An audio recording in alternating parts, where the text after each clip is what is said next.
Welcome to Paulson Stadium, dubbed the prettiest little stadium in America for the 2022 season opener between the Georgia Southern Eagles and the Morgan State Bears on ESPN3. We thank you for joining us alongside Cole Neely and Emily Grace McWhorter.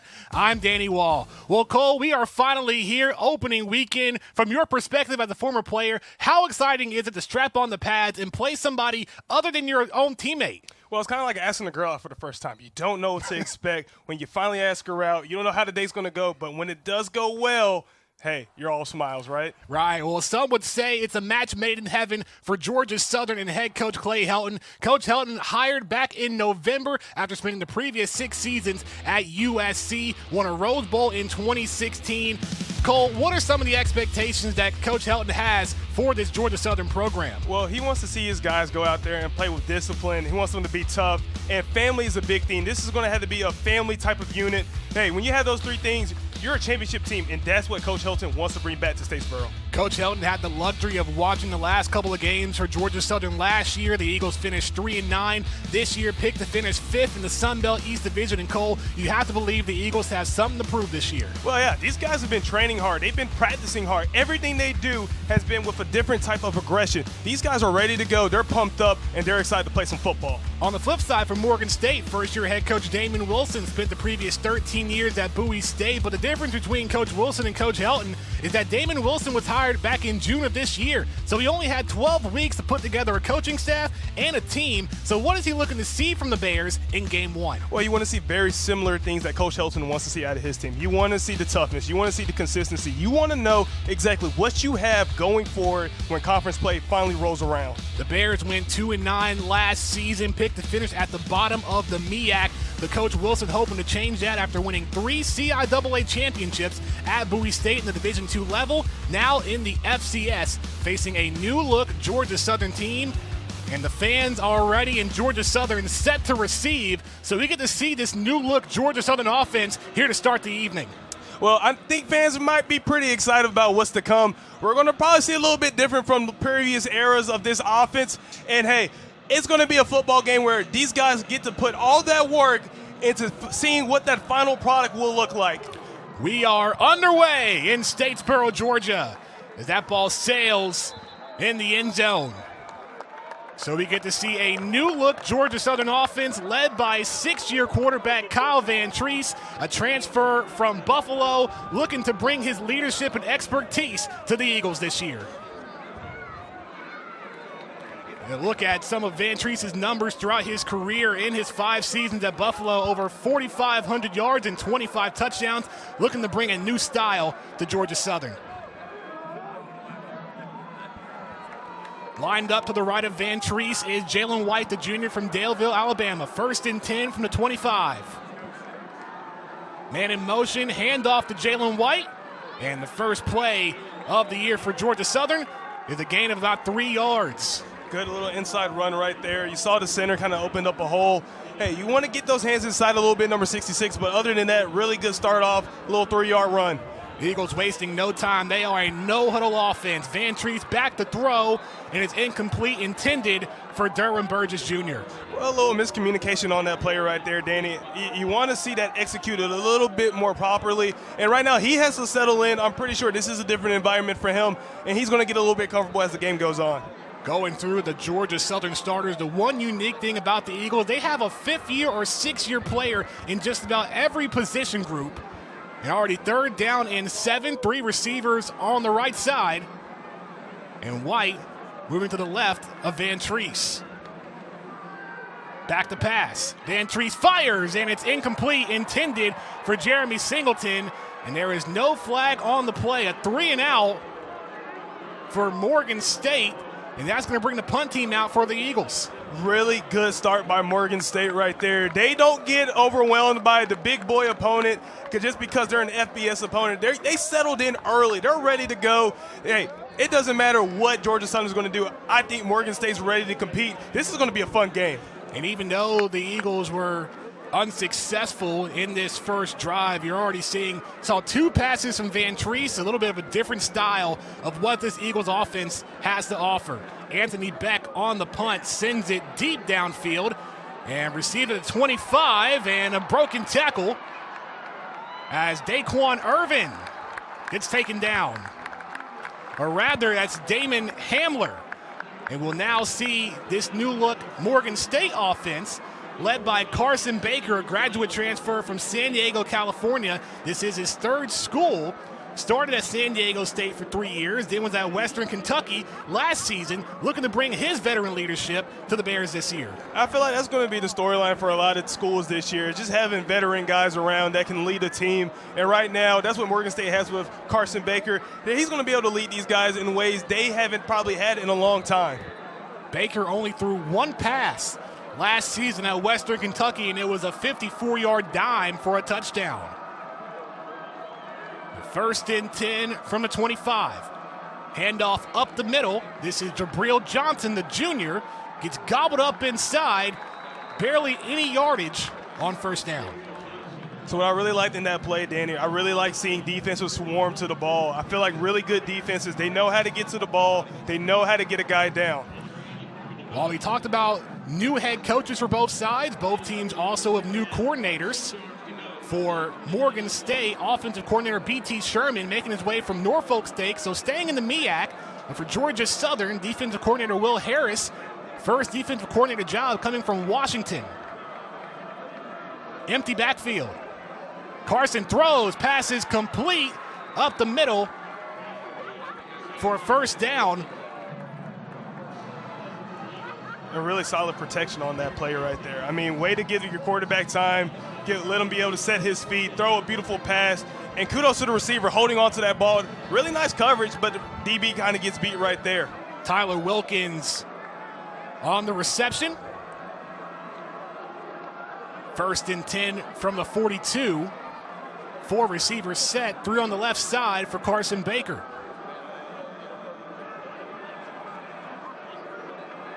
Handoff to the left. Jabril Johnson, or rather Alfonso Graham on the carry. And that's the 2 running backs that are experienced from this Bears team from last season, Alfonso Graham and Jabril Johnson. Well, you see the experience show right there on that last play. Everything kind of leaked in, the pressure started to come. Running back bounces it out and finds a way to get 9 yards. Actually be a gain of 8. So 2nd and 2, ball placed at the 50.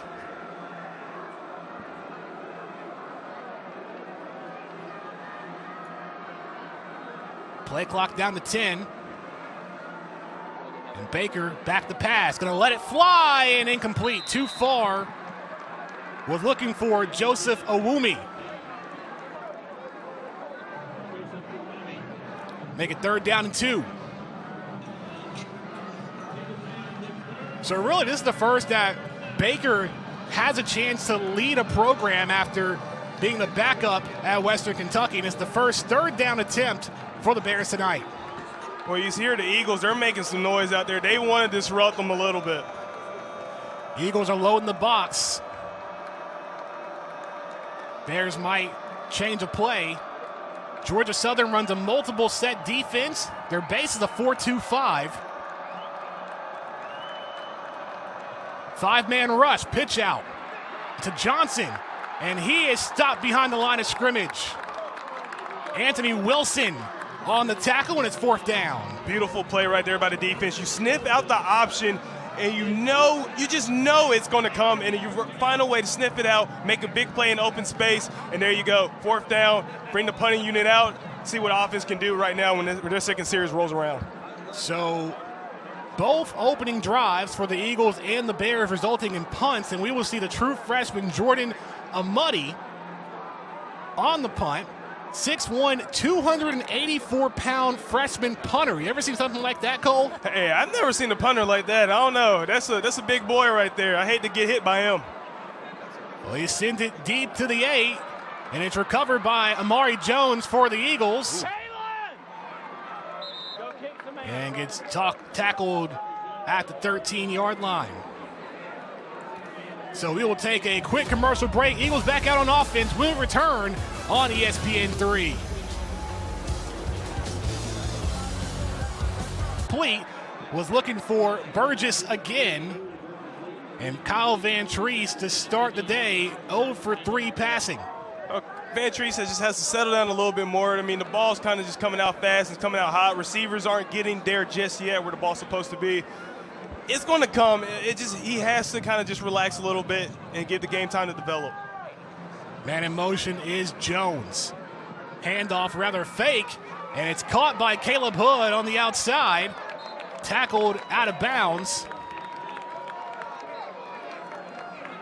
Brings up third down for the Eagles. Solid play right there just to give Van Treese a completion. You want to see that ball be a little bit easier for the receiver. The receiver had to kind of turn his body to catch it.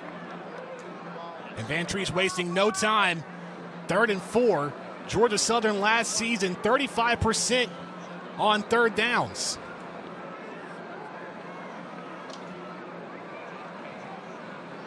Three receivers on the left side. Van Treese back to throw, has time, finds Burgess in the middle, across the 35 for an Eagles first down. And there he is right now. He's rolling. High-tempo offense right here. They're already getting set to the ball. This is part of that no-huddle offense. You got to keep moving, keep the defense on their heels. Beautiful play right there. And that is the first third down conversion for Georgia Southern. Wasting no time. Screen pass to Hood. Gain of about 3.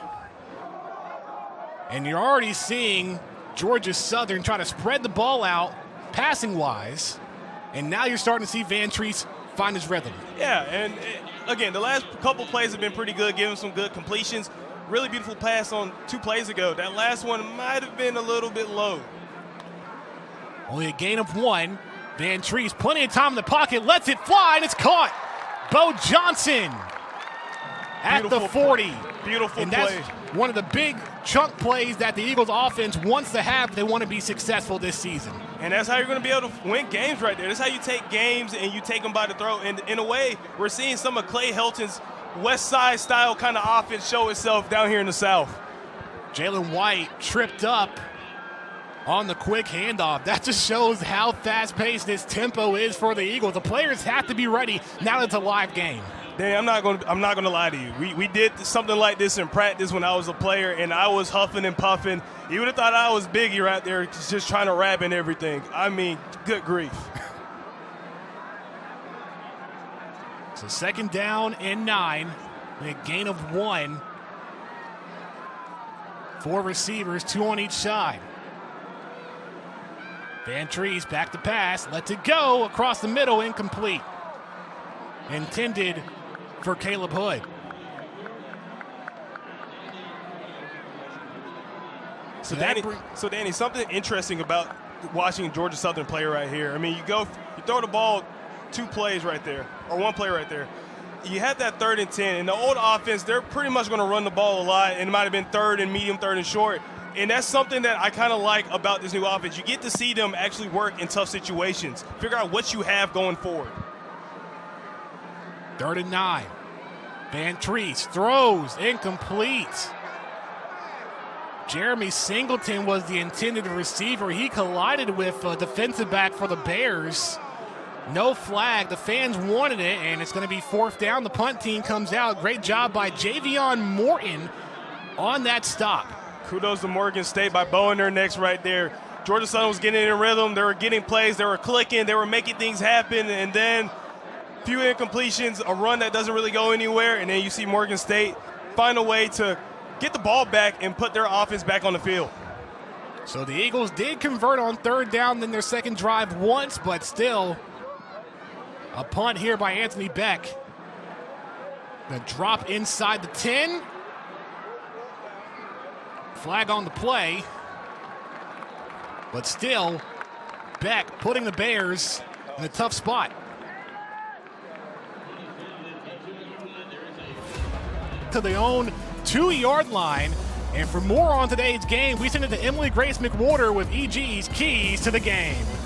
Thanks, Danny. I think I can speak for everyone when I say that we are excited to be watching some college football.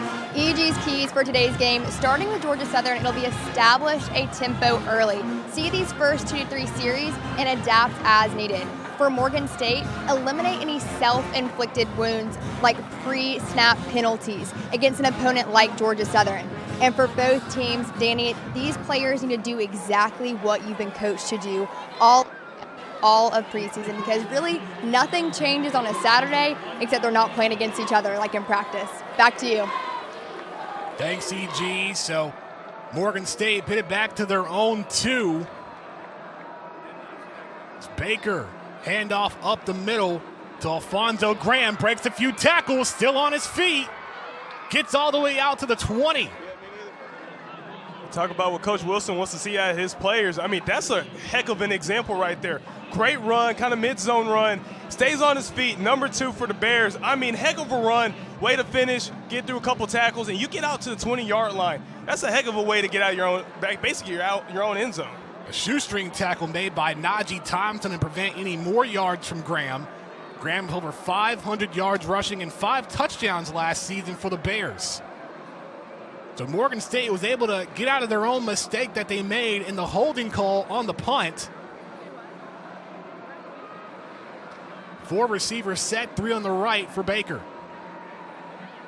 Back to pass, fires and caught to Tyler Wilkins. And another Bears first down. Bears are doing a great job getting the ball out. I mean, they're just having a heck of a time on offense. Looking at the defensive lineup for Georgia Southern, as we mentioned, the Eagles with multiple 5th and 6th year players. Dylan Springer, Justin Ellis, Todd Bradley Glenn, one of the linebackers as well. And a couple of transfers coming in too. Fresh set of downs for the Bears at their own 30. Got a defense with a bunch of old heads right there, man. OGs. Gets a snap off in time. Another handoff to Graham. Bounces to the outside. And how about the running game from the Bears to start? They only averaged 121 yards on the ground per game last year. Well, hey, they're coming out here and they're running really well. You can see the experience in these running backs. They see that where they're supposed to go in their run and in the schemes.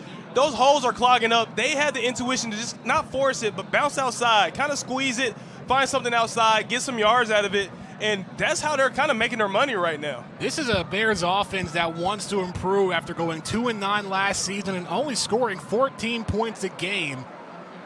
Making progress here on this drive, under 7 minutes to play in the opening quarter. Play action. Baker, plenty of time. Springer from behind has to let it go, and it's caught by Graham in space. Across midfield to the 40, absorbs a hit, and is pushed out at the 36. Tell you what, number 2's making the effort right there. I mean, Alfonso Graham, he is just balling. I mean, not only is he running the ball well, he's catching the ball in space. He's making great plays. He's giving the Bears a lot of life in this game. Just a great job from Baker as well, just getting that ball out before Dylan Springer was about to attack his blind side. And Graham only a sophomore for the Bears too. So now in Georgia Southern territory at the 36. Bears looking to score.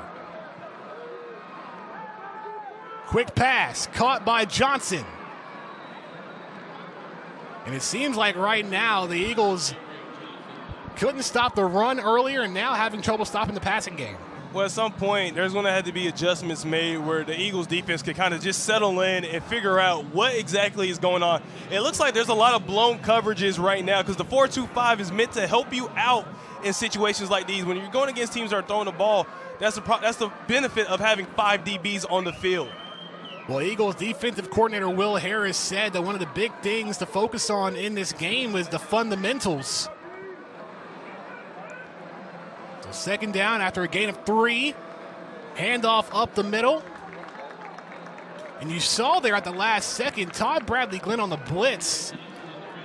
Jumped the snap at the perfect time, but it's a good handoff as we look at the players to watch for today's game. Well, you can see Alfonso Graham's already showing up in a major way so far. Waiting for Justin Ellis to continue to find his way into the game and make some plays. But, man, Alfonso Graham is already taking over, and we're still in the first quarter. Big plays all over the place. So 2 running backs with Baker. 3rd down and 4. Morgan State was only 28% on 3rd down last year. 4-man rush, handoff to Johnson, and Both teams jockeying for position. Will the Bears have a first down? The chains are moving, so yes. Man, Danny, I'll tell you something, man. As a former offensive lineman, I love watching running backs fight for extra yards. It just shows how much you care about your team and how much you want to succeed. Oh, man, what a beautiful run. A gain of 5 for Jabril Johnson. Under 4 minutes to play in the first quarter. No score. Bears are trying to change that. The pitch to Graham, and Graham denied. Nowhere to go. Tyler Bride on the tackle for loss. Beautiful job by Tyler Bride to beat that block out there. Makes really a great tackle to kind of slow down the momentum of this Bears offense. Right there. You beat a tackle, you make a play. Go ahead and get him on the ground while you're at it. Beautiful play, good misdirection. Good play call, to be honest with you, but really bad execution by the receiver. There were 3 Eagles ready to take Graham down as well. Bride just got there first, the junior from Atlanta. Well, you know what Eagles got to do? You got to fly when you see your prey, right? And the Eagles did attack for a loss of 5. 2nd and 15. Baker going to keep. Has plenty of space in the middle. Flag on the play. And Baker taken down by Todd Bradley Glenn. But we'll see what the flag is going to be.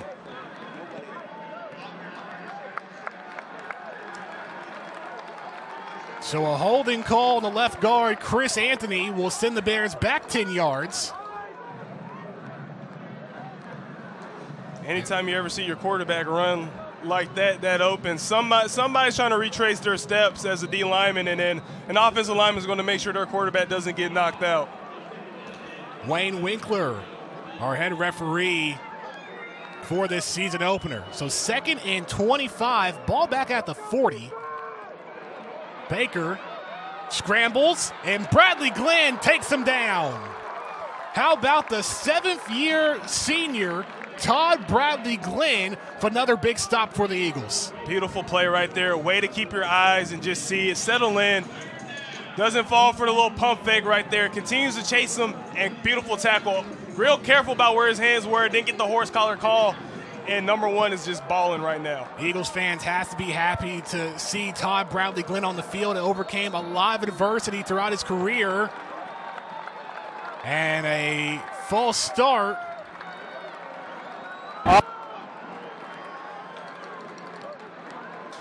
And more penalties for the Bears. And so much for those self-inflicted wounds right there. Morgan State, you have 2 holding calls that continue to back you up when you're moving the ball, and those are what you call drive killers right there. Coach Wilson for Morgan State said he wanted to see the team play disciplined football. He didn't want to have a lot of turnovers or a lot of penalties, but 2 penalties so far on this drive for Morgan State. 3rd down and 29. Baker throws, and it's broken up by Anthony Wilson. So it initially was a chance for the Bears to score on this drive. Penalties push the Bears back, and it's 4th down as the rain starts to make its way in Statesboro. Well, Danny, that's something that penalties do. Like, as I mentioned, those are drive killers. And when you're at 3rd and 29, it's pretty hard to get all 29 of those yards back and then try to get a first down. More than likely, you're going to be punting the ball if you're that far backed up. That's going to ruin any chance of you scoring. And the Eagles took advantage of that moment. They were able to get their quarterback off the field, get that offense off, and then give their offense a chance to go down the field, get a field goal, or even get a touchdown. Amadi back to punt for a 2nd time today.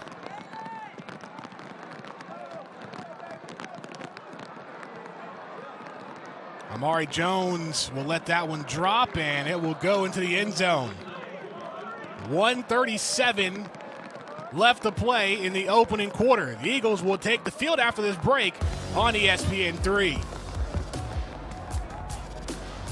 Hoping the rain would hold off in Statesboro, Georgia. It rained earlier this afternoon and cleared up as play resumes. 1st and 10, a handoff to Gerald Green on the outside. Little to no gain for the Eagles. But Cole, what's been the biggest thing you've seen in the first quarter so far? Well, for Georgia Southern's offense, they haven't truly settled in just yet. Few missed throws by Kyle Vantrease. He just hasn't been exactly on target. Made some good throws, don't get me wrong.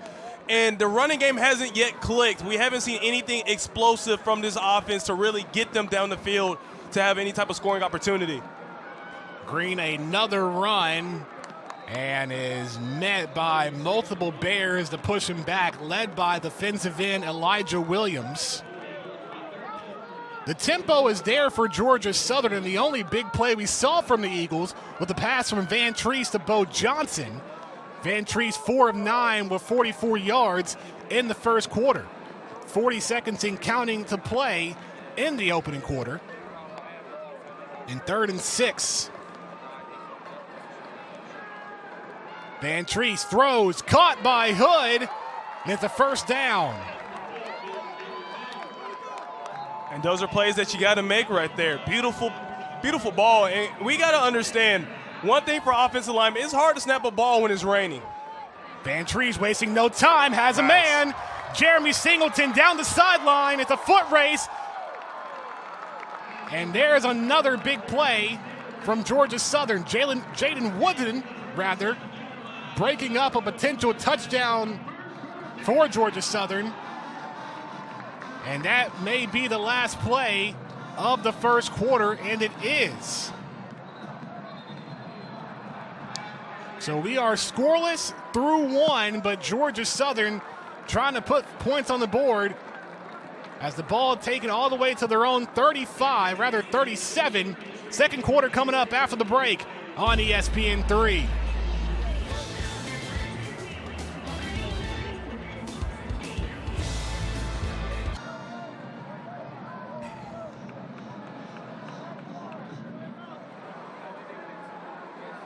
College football on ESPN3 brought to you by Domino's. Oh, yes, we did. By Rolling Monkey, create to inspire. And by Sacheros, fresh every day. Second quarter underway in Paulson Stadium. Vantrease's pass is incomplete. On the far side by the 11 was looking for Durham Burgess. Brian Stukes breaks it up.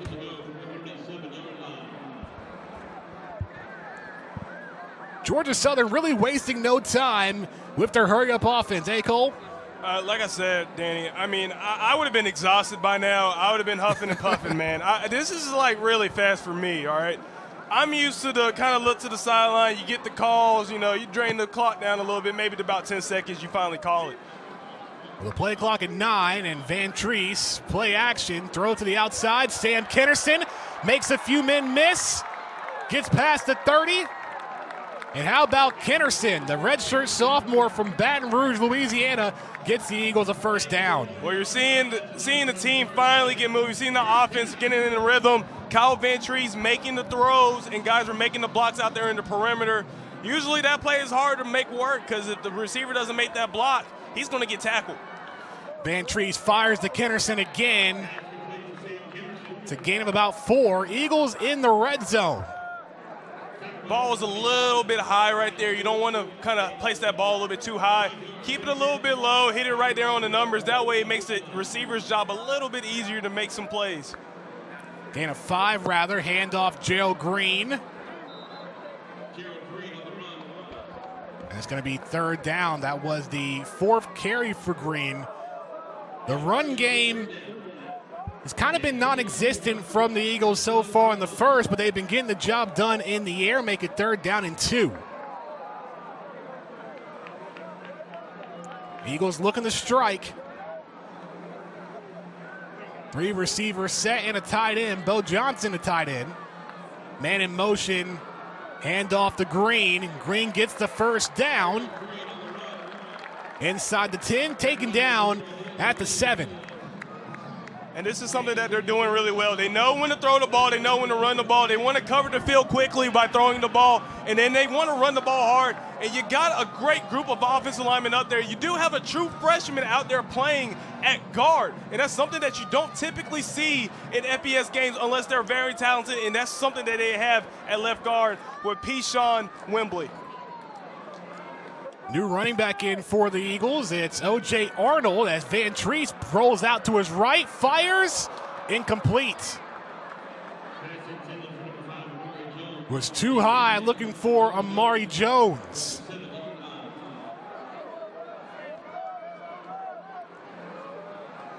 Credit this offensive line, man. They've been balling right now. I mean, you haven't really seen a lot of pressure get to Kyle Vantrease. Yeah, you want to see the run game get going a little bit more. You're waiting for those explosive runs to finally start clicking, but it's only a matter of time if they keep pushing and they keep banging on these guys. Second and goal from the 7. Here is O.J. Arnold on his first collegiate carry. Gets across the 5. Beautiful outside zone stretch run right there. I mean, guys were moving. I think I saw the center, the left guard, and the right guard probably get about 3 yards up the field to kind of get that running back some room to run.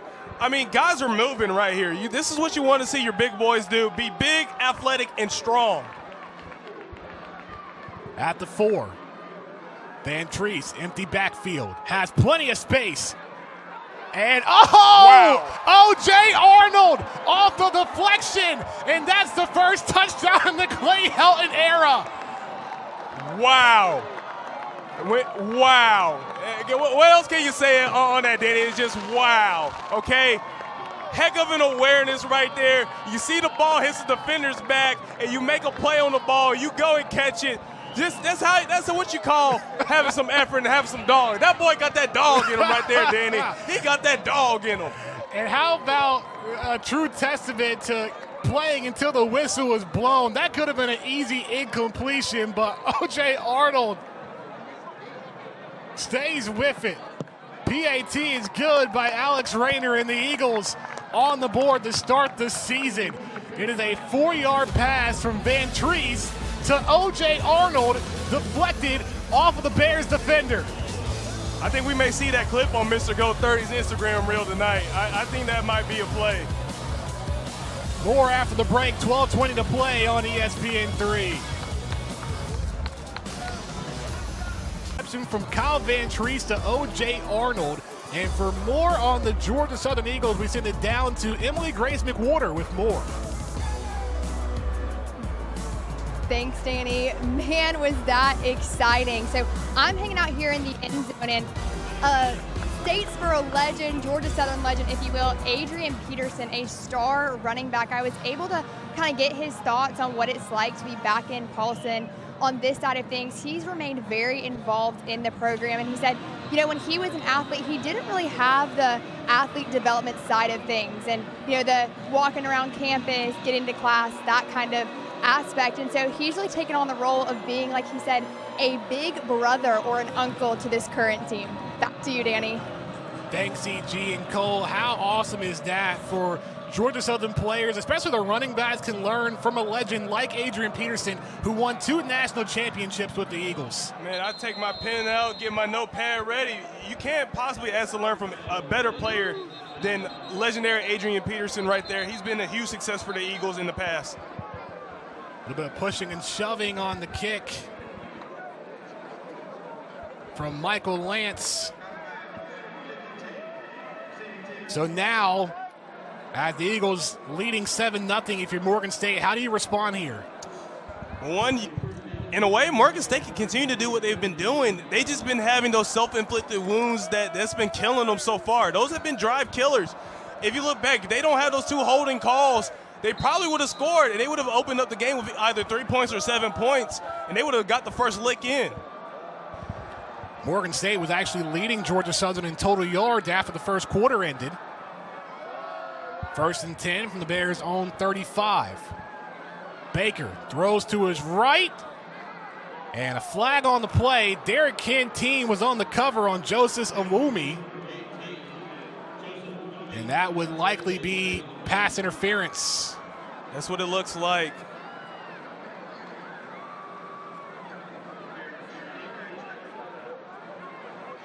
So automatic first down. Redshirt junior Derek Canteen was named to the Sun Belt Conference preseason second team.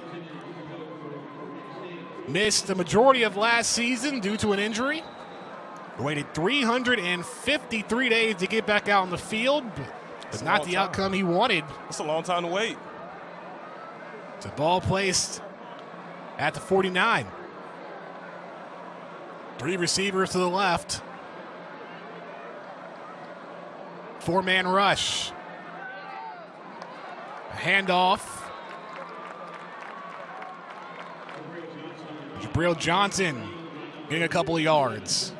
Good job by the defensive line, stuffing the gap right there. Kind of not creating anywhere for him to go. Only about a 2-yard carry right there. That's what you need to see if you're a Georgia Southern fan. You want to see them control the line of scrimmage, and that was a good showcase of them doing that. Defensive coordinator Will Harris said that the front seven is one of the strongest parts of the Eagles defense. 2nd and 8. Baker throws in the middle, too far. Out of the hands of Miles Wright, the true freshman.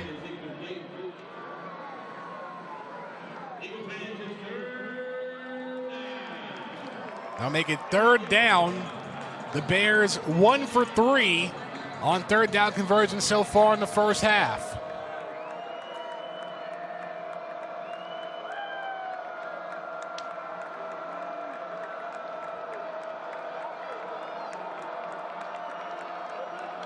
Eagles defense trying to pump up this crowd inside Paulson Stadium. Baker, plenty of time, now has to roll out, lets it go, and it's thrown out of bounds. Kadri Jackson leading the charge for the Eagles on that play, makes it 4th down. Good job by the Eagles defense, knowing the situation, knowing it's 3rd and long. You know the pass is coming. Way to put the pressure on the quarterback, force him to throw that incompletion. Give your offense an opportunity to make the score a little bit further away and give you a little bit more breathing room, give you some time to relax, get reacclimated, and ready to go again.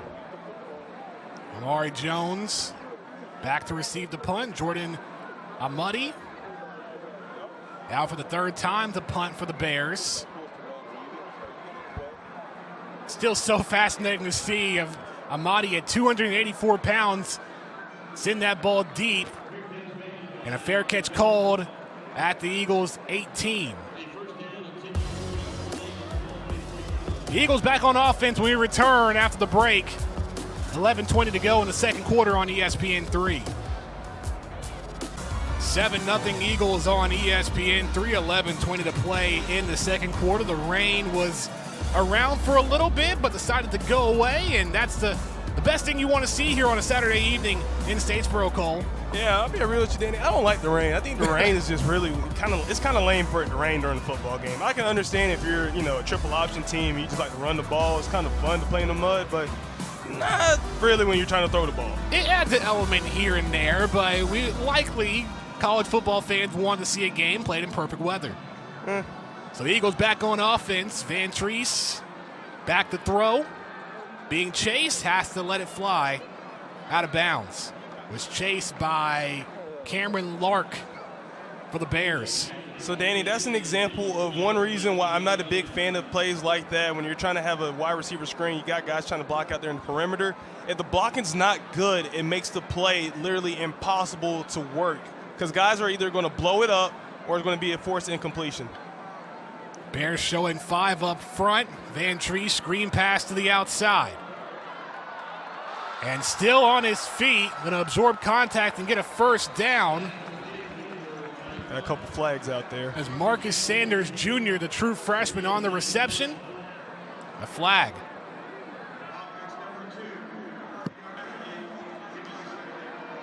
See right there, number 2, basically kind of WWE'd him, as one of my old coaches would say. They didn't really necessarily drive him to the ground, kind of little hip toss, but hands are all outside. You want to keep those hands nice and tight on the inside. That way it's a legal block. This is a college football game. It's not Clash of the Castle. That was earlier this afternoon. But a mistake from the Eagles pushes them back.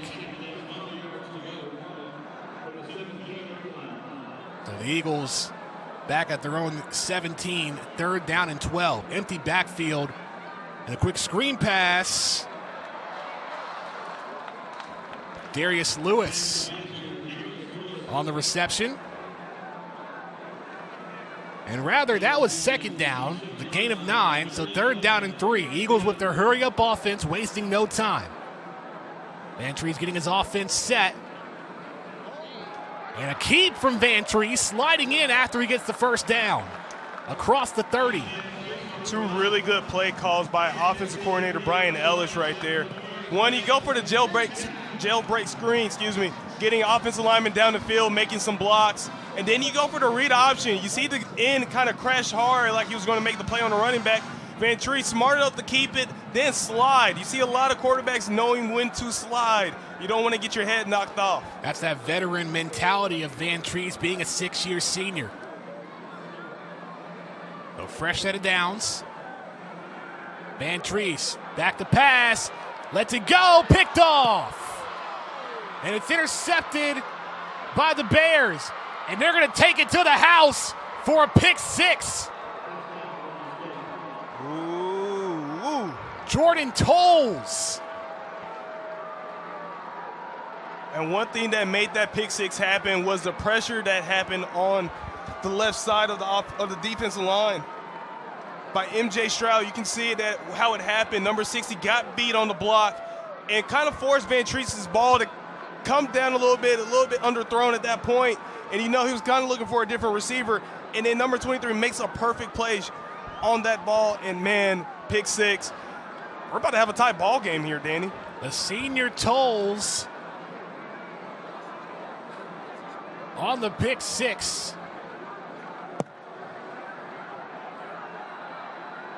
PAT is good by Beckett Leary, and we are tied at 7. So we have seen 2 unique touchdowns in the first half. For Georgia Southern, Vantrease's 4-yard touchdown was deflected off of a Bear and caught by O.J. Arnold. And then a pick 6 on the side of Morgan State, 50 yards to the house. And you saw Vantrease was hit as he threw that ball as well. I mean, you got to be able to protect your quarterback, and right there, you want to be able to trust your fundamentals right there. The left tackle getting beat right there by the defensive end, and that's what causes that interception to happen. When you put pressure on quarterbacks, and you can see number 45 beating number 60 right there, and boom. When you make that play, the ball's probably going to be on target to number 5, but when the quarterback got hit right there in the back, it made the ball a little bit easier, and it made it a lot easier in terms of just being able to catch it by number 23. And then just the blocking that went and it made this interception, this pick 6 possible. It all showed itself. It all came together, and it made it happen to where now it's a tight ball game, and that's something that Morgan State wanted to do. They wanted to show that they can compete no matter who they play, and they're showing that right now. You mentioned number 45, Devin Hebron, the redshirt senior linebacker, on that hit that forced Kyle Vantrease to throw the interception. And you're absolutely right, Cole. This is a Morgan State FCS team that's not afraid of anybody, and that's the mentality that the new head coach Damon Wilson wants to bring to this program. And in other words, let me tell you something, Danny. When I was playing, I played for an FCS team too. You don't want to ever sleep on the little man, because the little man can rise up and take on the big man. This isn't the typical little brother versus big brother. This is the typical David versus Goliath matchup that's going to happen every time you see an FCS opponent go against an FBS opponent. And right now we're seeing some fight from the little man. Well, you have to remember, for Morgan State, head coach Damon Wilson spent 13 years at the Division II level at Bowie State, won 3 CIAA conference championships, also a 3-time CIAA Coach of the Year recipient. So he has a lot of success on the D2 level, wants to bring it to the FCS level, and what better way to show it against an FBS team like Georgia Southern? You have to remember, Coach Wilson was hired in June of this year, 12 weeks ago, just about, and you're already seeing an excellent start from the Bears in the first half, being able to tie it up. Some real level underdog type of business going on right now. So we saw as well, during this brief pause that we had, Coach Helton trying to fire up his team. How did the Eagles respond? Well, right here, offensively, you got to be able to protect your quarterback. One, you got to be able to execute. That's something that's going to help elevate you past your opponents. Right now, if I was a head coach, I'm telling my guys, you're playing down to the level of your opponent. You're better than this. I need you to start competing. We're Georgia Southern, come out, play hard. That's something that these guys have to hear. That's what the offensive line needs to get them juiced up and ready to go. If you protect Kyle Vantrease, he's going to make some plays for you. You just got to trust him and trust the process. Darius Lewis on the kick return managed to gain a couple of extra yards. 9:35 to play in the first half. Vantrease leading the offense back out on the field. And the Eagles have been more passing throughout the first half. Vantrease 11 for 20, 126 yards with a touchdown and a pick. O.J. Arnold lined up next to Vantrease. Play action, thrown to Singletary. Gain of about 9. Man, Jeremy Singleton, rather. that's a beautiful blocking up front. I mean, I just saw guys skate about 7 yards back, Danny. And they already made a substitution right there. They got number 60 out. They brought in number 77 for the Eagles. And they're already moving guys. Arnold on the carry, gets the first down, tackled near the 40. You think Coach Helton gave one of those pep talks there from the west side, or you think he gave one of those southern pep talks? Well, even though Coach Helton came from USC, he's from Jacksonville, Florida, or from the Florida area, rather. Arnold in motion, another empty backfield play for the Eagles. Vantrease fires, finds Sam Kennerson, and Kennerson, using his speed, gain of 9. Beautiful play. Way to make a guy miss right there, number 14. Get loose and find a way to get about 9 yards or 8 yards on that play. A player down, Ted Wyndham, the sophomore from Morgan State. 6'4", 300-pounder. So an injury on the field. And we will step aside for a moment. 8:28 to play, tied up at 7 on ESPN3. On ESPN3, you see a couple of Georgia Southern fans enjoying Gus, or rather Freedom, the Eagle. Got to see Freedom's flight earlier prior to the start of this game. It's always a fun sight to see at Paulson Stadium as we are set to resume play following the injury timeout. 2nd down and 2 on the Georgia Southern 48. Vantrease the handoff to Jalen White, and White gets enough, or rather it's going to be, yes, it will be enough for a first down.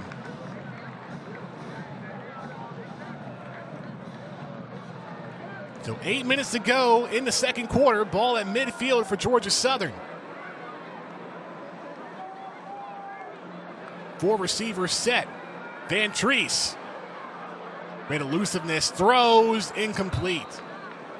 While we have a moment, Emily Grace McWhorter has more on the injury to Ted Wyndham on the Morgan State side. Thanks, Danny. I'm here on Morgan State sidelines, and Ted Wyndham walked off on his own accord, waved to Gus. They gave him something to drink, and right now he's getting stretched out by the trainer. So I think he is doing.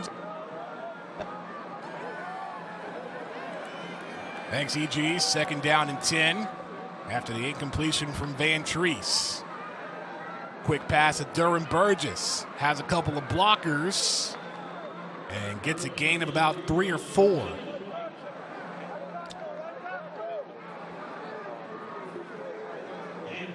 It's Lawrence Richardson on the tackle. That'll make it 3rd down and 7. The Eagles 5 for 7 in 3rd down conversions in the first half.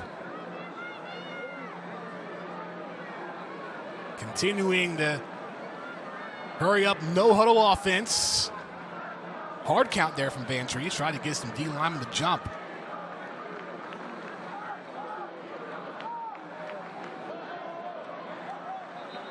Play clock at 2. Yeah. And the Eagles are going to have to call a timeout. Georgia Southern. Seemed like there's some first. miscommunication there on that play. Yeah, that's what happens when you don't know what's going on. You start to 30 drain out that seconds. play clock. And when you got guys that are confused, you're forced to burn the timeout. Obviously, you wouldn't mind it if you're up by a certain amount of points. But here, it's 7-7, and there's only about 7 minutes left in the half. And you just don't know how much we're going to need a timeout to play a part in later on in this half. You just don't know when that time will come. You want to hold on to as many as possible, especially when it's a tight game right now and the defense is playing lights out on both sides. As we mentioned, both teams with new head coaches. For Georgia Southern, Clay Helton. And one of the most exciting things that Coach Helton was looking forward to was to see these players get back out there on the field and see where our areas of growth need to be. And so far, where do you think that area of growth needs to be going forward, Cole? I'm seeing it right now overall as an offense. I mean, there's been some good things, don't get me wrong, but pass blocking's been a little suspect. You want to see the run game get going. I just feel like they haven't gotten into a good rhythm yet on offense. Vantrease, plenty of time in the pocket, lets it go. And Jalen White could not hang on. That'll bring up 4th down. You have seen some flashes of big plays made by the Eagles, but I have to agree with you, Cole. We haven't seen that consistency yet from the Eagles throughout the night. And that's something you may expect for a first time. When you have a new system for both sides, you just don't see that consistency coming in. Offensively, it's just not there yet. Not saying it won't come as the game goes on, but there's going to have to be some adjustments that need to be made to kind of get the team going, get that offense moving. Another punt from Anthony Beck. Ball's loose, recovered by the Eagles. Jeffrey Smith. Wow. Wow, indeed. How about that? Jeffrey Smith able to capitalize off the mistakes of the Bears, and just like that, the Eagles get the ball back, and they're in the red zone. Self-inflicted wounds, Danny. Those will kill you and kill the team. Right here, all the punt return. And don't get me wrong, it's a hard job to catch a punt, but just not focused on it, thinks it's a little bit too easy, goes right in between his arms, hits him in the chest, and makes a bounce. And Georgia Southern now primed to score a touchdown, if not a field goal. Damon Hamler could not hang on to the ball on the punt return. So 1st and goal for the Eagles. Jalen White trying to get to the 5, but taken down, led by Elijah Williams for the Bears. Nice run right there. Gets them about 5 yards on that play.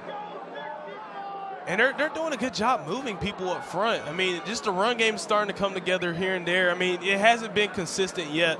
And that's what this team is missing, is that consistency. When you have consistency as an offense, that's when you really find out how good you are.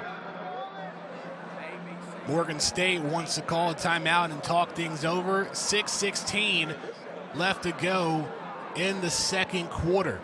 So just like that, a quick turnaround. That's another reminder, Cole. You know, offense and defense are the two main things people focus on, but you can't forget about the special teams. And that was just a great job by Jeffrey Smith, able to capitalize off the Bears' mistake. I'm going to tell you, Danny, special teams are crucial. There's 3 phases of the game you got to be good at. Obviously, it's offense and defense, but a lot of people don't think about special teams. If you're not good on special teams, that could make or break you. And there's been some games earlier today that were special teams almost made and broke a team. Well, we saw that earlier. If you want to stick in the Sun Belt Conference with Appalachian State and North Carolina, you saw how special teams came back to bite UNC late in that game. Yeah, I mean, App State had a chance to win the game, but they just couldn't get that onside kick. Well, out of the Morgan State timeout, 2nd and goal from the 6. J.J. McAfee in motion for the Eagles. Hand off to White. White stopped at the 3. Got a couple yards off that stretch run right there. Man, those might be my favorite plays right there, Danny. Inside zone and outside zone, just a stretch zone run type of plays, man. Just want to see big guys be athletic and move people. It's just something about watching them do that. It's like Picasso painting. It's just beautiful, work of art. Well, let's see if the O-line can paint a running back in for an Eagles touchdown. 3rd and goal. Play action, open man, too far for Burgess. There's a little too much oomph on that throw right there. With a solid look from Vantrease, though. Got it out quickly. He did, and pressure. He was about to get hit. He was definitely about to get hit, and it looks like he's going to get hard. Get hit hard right there. See, number 22 is coming. Number 45 makes that hit on him, and just take a little bit off the throw, Kyle Vantrease, and I think you have that touchdown pass. This will be an easy 20-yard field goal for Alex Rayner. He was 9 of 14 in field goals last season. Good job by the Bears. Devin Hebron and Javion Morton putting pressure on Van Treese on the third down play. It's like a false start. Before the Georgia Southern, their second. Rather a false start, the Eagles quickly call a timeout. When you're this close in the red zone and field goal range, 5 yards isn't going to hurt, but you don't want to beat yourself on penalties that you're not trying to have. I mean, I don't know, Danny. I'm not a kicker, but however, I feel like for kickers, it's a chip shot, all right? This is a chip shot type of thing. You don't want any guys to jump. However, we've seen kickers in the past all over the football spectrum have missed easy chip shots, and it's just so frustrating to see things like that happen. This has been a close-knit first half. Both teams trying to find their rhythm. We've seen some sparks from Georgia Southern offensively. A chance here on a field goal to put the Eagles up ahead. And while we're looking at the huddle for Morgan State, what's the message here with still plenty of time to answer back in this half? Hey, I'm telling these guys, look, man, just bow your necks right here, guys. Go block one, all right?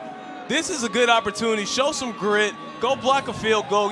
Go pick it up. Go take it to the other side of the end zone. Go score. Somebody go out there and make a play. This is what you want to see from your defense going into the rest of your season. You want to know who your playmakers are going to be, who are the guys you can rely on. If I'm Morgan State, I'm telling those guys, go make a play on the other side for the field goal team. I'm telling them, guys, just protect. Make this an easy job for our kicker. Make it easy for him just to feel confident, make the kick. Block as well as you can. Keep the pressure off of him. Well, we mentioned about the new head coaches for both sides, and for Morgan State, Damon Wilson. Well, he was able to bring some coaches along with him to Morgan State from his previous school in Bowie State, bringing defensive coordinator Anton Sewell.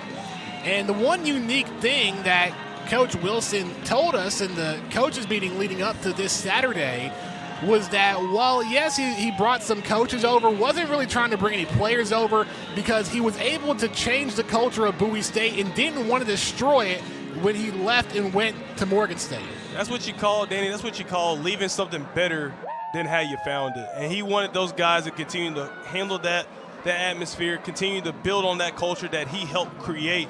And the crazy thing is, Danny, a lot of coaches don't like to take credit for culture. They like to give it to the players because it takes that type of mentality, that responsibility for and accountability for players to create a culture and for all of them to abide and live by it. Out of the Georgia Southern timeout, a 20-yard field goal try for Alex Rayner. Redshirt junior from Kennesaw, Georgia.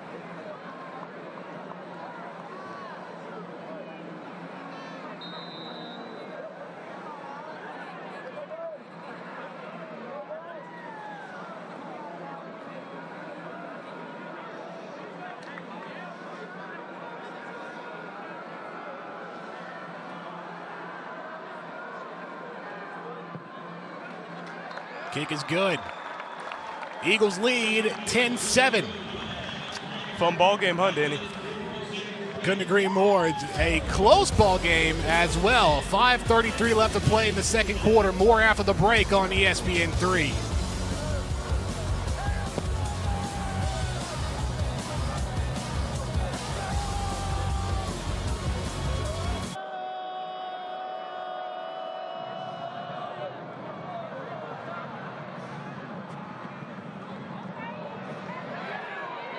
Back on ESPN3, good tackle from Georgia Southern on the kickoff. Jalen Jackson running in. Tackling Damon Hamler. You don't think that defense has a little bit more juice now? The defense has something to prove. Special teams was able to put the Eagles in a prime position to at least get a field goal. The defense has made some great plays. Just need to find that consistency as well. Because Morgan State had some traction on offense a couple of times, but then the Eagles were able to clean things up towards the end. Well, Danny, I think the name of this game is going to have to be consistency. That's going to be something that both teams need to have going forward, even after this game is over. I mean, you can't be inconsistent playing against some of the teams in your conference. First and 10, handoff. Not much room. And stop. Todd Bradley Glenn in the mix, along with L.J. McLeod defensively for Georgia Southern. Jabril Johnson. Not much room to work. That was Johnson's 7th carry. But under 20 yards rushing. See the play selection for the Bears, focusing more on the running game than the passing game. Might be that. I mean, that's what's been working for them. I mean, you look at some of the big plays they've had. It's been in the run game like that. Alfonso Graham bounces to the outside, has some space across the 30, taken down to the 33. Danny, I'm one of those people, you stick with what you got. Look at the beautiful blocking right there. Good block by number 71, and number 2 just makes a guy, he just outruns him. Makes it hard for him to tackle him in space, and then makes a guy miss, and then finally gets tackled. But this is what they need to do. Rely a little bit more on that run game. It's going to do some wonders for you. From the 32, Graham again. It's across the 35. Tackled by Bradley Glenn. And a bit of more Todd Bradley Glenn defensively for Georgia Southern, picking up his 3rd tackle. You can see Alfonso Graham's stats right there. Six attempts, 49 yards, and about 8 yards a pop. He's running with some aggression. He's been the primary point of offense for the Bears throughout the first half. 2nd down and 6. Baker throws. Incomplete. Had a little pressure show up in his face. Looks like the end was winning that rep against number 71 right there and gave him a little shove. That's a little frustration shove right there. Anthony Wilson almost got a pick. And when you have 5 defensive backs in this 4-2-5 defense, it's going to be hard to find any open receiver if you're Morgan State. Well, yeah, again, this is what the defense is supposed to do, all right? It's supposed to make life difficult for quarterbacks because they can hide coverages, they can run all types of different coverages. They can hide them, they can blanket them, spy them. It doesn't matter. This is the type of defense that is supposed to just make things hard on offensive coordinators. Another mistake from Georgia Southern. They call a timeout. L.J. McLeod was rushing out in the field at the last second. More miscommunication from the Eagles. And we understand that, with new coaches on both sides, the first game of the season, Rome wasn't built in a day. It's going to take some time before both teams find their footing. Yeah, that happens. I mean, again, as you mentioned, you got 2 new coaches, you got new coordinators. It takes some time for you to figure out what exactly can our team do against somebody that's not us. You want to see them play against other people. You want to know what they can do, what kind of bodies that you have, how good are they compared to anybody else. And that's what it's like being a football player. That's what it's like being an athlete in general, being able to compete. A lot of people sleep on that definition of being able to compete. Compete against somebody that may not be as talented as you, but you still want to be able to dominate and figure out what you have. Out of the Eagles timeout, Georgia Southern no timeouts left, 3:43 to play in the second quarter. 3rd and 6, the Bears 1 for 4 on 3rd down conversions tonight. Baker, pressure, has to let it fly, and it's intercepted by Tyler Bride. Stayed in. Baker tried to get it out of the way, but Bride was right there for the pick. That's what you need. You need a guy to come up and make a play right there. Look at that. They must have found the camera. Go ahead and do your thing, man. But just beautiful. Good blitz. Made the quarterback uncomfortable. He just wants to get it out of bounds. And then number 4 makes a beautiful play on the ball, keeps his eyes on it. I think he was trying to hope that receiver was going to turn around and try to make a play on it, but he didn't. He kept running his post route. DBs, hey, when you run that 4-2-5, you're supposed to be able to create some plays right there. And, man, he did. Created the turnover. Eagles offense now on the field. Well, we just mentioned how 5 defensive backs on the field makes it difficult for any opposing team trying to throw the ball downfield. So 1st and 10 from the Eagles 44. Gerald Green on the handoff. Gets pushed back.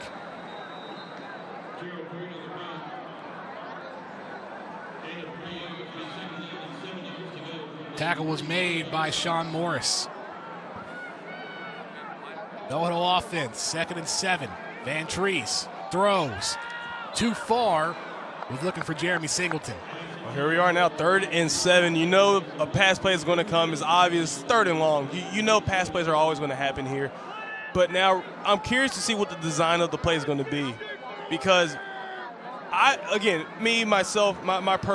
personality for it, I don't like the wide receiver screens. I just feel like they're hard to really block some of these defenders out here, because if you get pushed back or they beat your block, you know, the play gets blown up. So I'm thinking it's going to have to be something in the middle of the field. Vantrease on 3rd down. Throws in the middle of the field. Caught! Caleb Hood. And there you go, going for a deep ball play across the middle, 1st down Eagles. Hey, man, what can I say? That was a beautiful play right there. Receiver made a really good catch on the ball. I think Vantrease kind of had a little that's tight threaded a needle action right there. Kind of, I'm not going to say Patrick Mahomes-esque, but, man, he threaded that thing in there.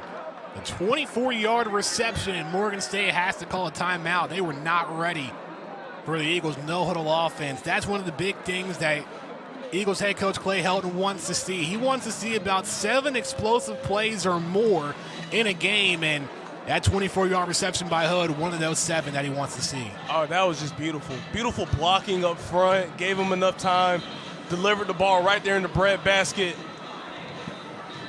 I mean, can you ask for anything else more from your offensive line, man? I mean, you take away that one play where they caused an interception, but they've been blocking outstanding in the pass game so far, this whole game and this half. It's just, I don't know, man. I'm a gush about the offensive line, man. Look, as a former offensive lineman, you just love to see guys block really well. I mean, a lot of people sleep on the big guys up front. Well, I want to gush about the passing for Georgia Southern. This new look offense, Vantrease has already thrown the ball 28 times, 15 completions, 169 yards, a touchdown, and the pick. And we're just in the first half. Bet a lot of people are shocked how often the ball's been in the air. Another throw, this time Amari Jones stays on his feet, gets across the 15. Lost his head right there. He'll have to step out for a play, but nonetheless, another Eagles 1st down. That's how you keep the chains moving.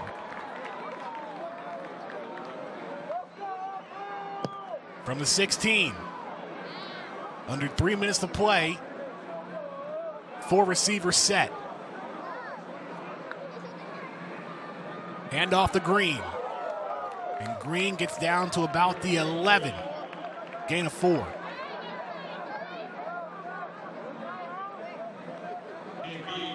Ashton to mark it at the 12. So a 3-yard gain for Green. 6 carry, 18 yards so far in the half. Green again, bounces to the outside. Makes a man miss, and now smothered by multiple Bears. Looks like that play was supposed to kind of go more mid-zone instead of outside, and you saw the center was trying to make a clean block on that linebacker and for that ball to kind of cut up right behind him, but the hole kind of collapsed really quickly and then forced the running back to push it outside, and that's where you don't want to go. That's where all your allies, they're not there to help you out. Eagles in the red zone, 3rd and 7. Under 2 minutes. Vantrease throws to the end zone. Wow. And caught. Touchdown. Darwin Burgess Jr. A little gritty action right there. He's brought that in with one hand. Holy smokes, man. What a catch. We've seen some incredible receptions in the first half from the Eagles, and Kyle Vantrease, his 2nd touchdown pass on the night. I mean, just look at this right here, all right? You know the pass is going to come. They've been throwing the ball almost about 30 times a game today. Now, they don't throw the ball 30 times, right? So you're looking at it. You know that the pass protection is going to be beautiful. You know everything's going to click. And when it does, Kyle Vantrease delivers a beautiful ball to the receiver over there towards the back of the end zone. Man, I mean, it's practically just a beautiful fade route if you want to think about it. I mean, it's just, oh, man, you just got to love football. You just got to love it. You're just happy it's back. Great hands on the sophomore from Riverdale, Georgia. PAT is good from Rayner. 17-7 Eagles. Taking a look at this catch from Durham Burgess. I mean, the DB was with him stride for stride. Oh, my goodness. But the receiver just made a heck of a play on the ball. one-handed grab. You see the woman over there. She's shocked. Look at the guy in the neon shirt They're in the just top left corner. He's shocked too. Head top, man. That's exactly what it is. Oh my goodness! Look. We could have put like a little basketball goal up there. He would have dunked it on him. Wow. Is that that play in the conversation for You Got Mossed? We may make an exception. Look, like that might be. It's got to be a nominee, right? It got to be something. I think this is just like an Odell. This is like an Odell Beckham Jr. type of catch right here. I'm looking at the guy in the neon shirt in the back. He just couldn't believe it. He's flabbergasted. I'm not gonna lie to you. I would have been pretty flabbergasted too had I saw that. I've been like, did he just do that in front of me? I wanted to double check for the official signal to make sure it was a touchdown first, but nonetheless, Eagles score for under 90 seconds to play in the second quarter. Ball taken at the 1. Ooh. And Jeffrey Smith. Good tackle in the back. How about Jeffrey Smith on special teams for the Eagles? And you know what? We've learned a lot about Jeffrey Smith throughout the week. Emily Grace McWhorter has a unique story about Jeffrey Smith, number 0. Thanks, Danny. So Coach Helton and his staff have started a new tradition this season regarding the jersey number 0. Now, for most teams, this number has been used to get a recruit or put a high-profile player in it. Coach Helton wanted to put his own twist on it because of the unselfish nature of his team and ones. The man that got it is none other than junior linebacker Jeff Smith. Back to you. Thanks, EG. And Smith already done some great things for the Eagles so far tonight. Justin Ellis there for Georgia Southern to make a tackle. And how about that story on Jeffrey Smith and what it means to wear number 0, being one of the most unselfish players in practice on the team? Well, that's the name of the game, Danny. You want guys that are unselfish around you, guys that care more about the team, willing to put their bodies at risk for the big picture. When you have guys like that, that's how you build a championship culture. That's how you build guys that will not only just be great football players for you, but great men. And that's something that Georgia Southern wants to pride themselves on, is not just having great football players, but great men. Fresh set of downs for the Bears. Ball went out after Alfonso Graham went down. Gain of 3.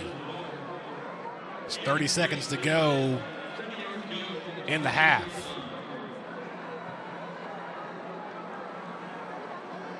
This may be the final play of the first half as well. See the time of possession for the Bears in the first, just over 13 minutes.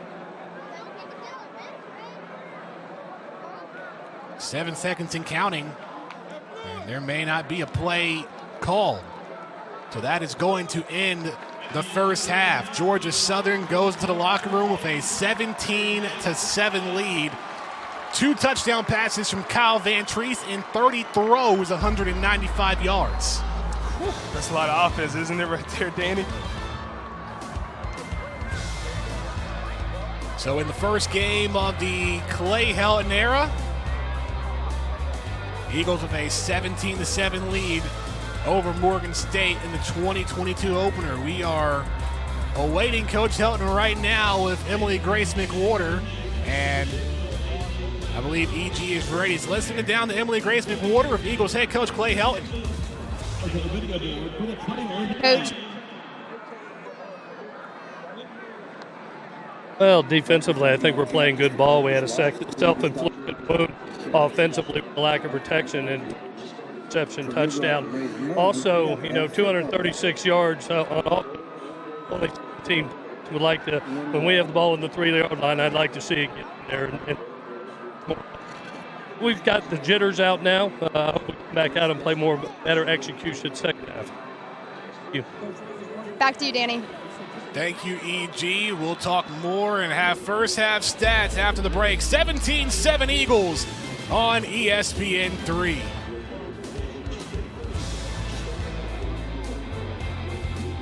ESPN3 brought to you by Cutwater, award-winning and adventure-ready. Drink responsibly. by Yancey Brothers, live safe every day. And by Southern Exchange, the official merchandiser of Georgia Southern Athletics. Second half coming up after the break on ESPN 3, 17-7 Georgia Southern over Morgan State.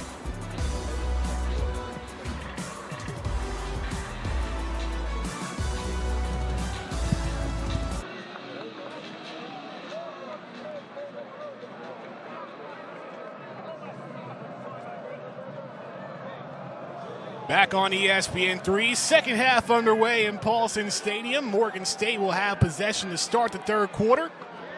Alfonso Graham on the return, all the way back in the end zone, gets across the 20 to the 25, and pushed out of bounds. Danny Wall, Cole Neely, and Emily Grace McWhorter with you on hand for this 2022 season opener. And when you look at the first half stats, 236 total yards of offense for the Eagles. Cole, Georgia Southern really turned it up in the second quarter. They sure did. And if you want to talk a little bit more about this offense, Danny, Georgia Southern is typically known to run the football. They've had 30 passing attempts and only 15 rushing attempts so far. That's a huge difference from what Georgia Southern typically is, which is a run-first team. They've been pretty pass-heavy. Well, Eagles head coach Clay Helton said that they were going to run plays based on what the defense was going to show them, and in this situation, they've been passing it. Morgan State on offense to start the third quarter. Great tackle by the Eagles. No gain on the carry from Graham. Looks like they're going to start stoning that run game. I think that was probably the biggest adjustment they had to make at halftime for this Georgia Southern defense. They had to figure out how they needed to stop the run, because that was how Morgan State was making the big plays happen. They were running the football. Well, if you're Morgan State, how do you make adjustments going into the second half? Well, hey, you got to be able to execute in the passing game. So you knew you had success in the running game. You know they're going to make some adjustments there. You need to be able to execute in pass blocking. You need to be able to hit your receivers. When the ball's in your hands, if you're the quarterback, you got to be able to get these receivers open, throw the ball to them, and be able to create some big play opportunities. Carson Baker has to throw it away on the ground, and some of the Eagles are calling for intentional grounding. But nonetheless, the Bears' offense has been pretty stagnant. 53 yards in the air, 82 yards on the ground. The touchdown for the Bears came from defense on a pick six. So offensively, they haven't really been able to get things going. And that's something that you see when it comes to smaller schools playing bigger schools. It's harder for that offense to start clicking and then kind of battling those defenses. And Georgia Southern starting to reel it in, and they're starting to control the pace of the game right here against Morgan State, as we kind of been seeing throughout that first half. And now they're starting to control the pace early in this second half right now. Third down and 9. Baker still has time, lets it fly, out of bounds. 3 and out from Morgan State to start the third quarter. It's 1 minute and 7 seconds gone off the clock. Isaac Walker. Good coverage. Great coverage right there, and way to get off the field for Georgia Southern's defense. They got off the field, did what they had to do. I think those are the best things you can do as a defense. When it's third down and third and long, you want to be able to get off the field. That's like a big momentum boost for you and for your defense. Now, you want to see your offense turn it around, get some points on the board. In a way, it's kind of like rewarding a person with a cookie. That would be like rewarding your big boys with a cookie. Speaking of big boys, Jordan Amadi back to punt again for the Bears. I'd like to see him do a couple kick slides after this. A whistle before the punt.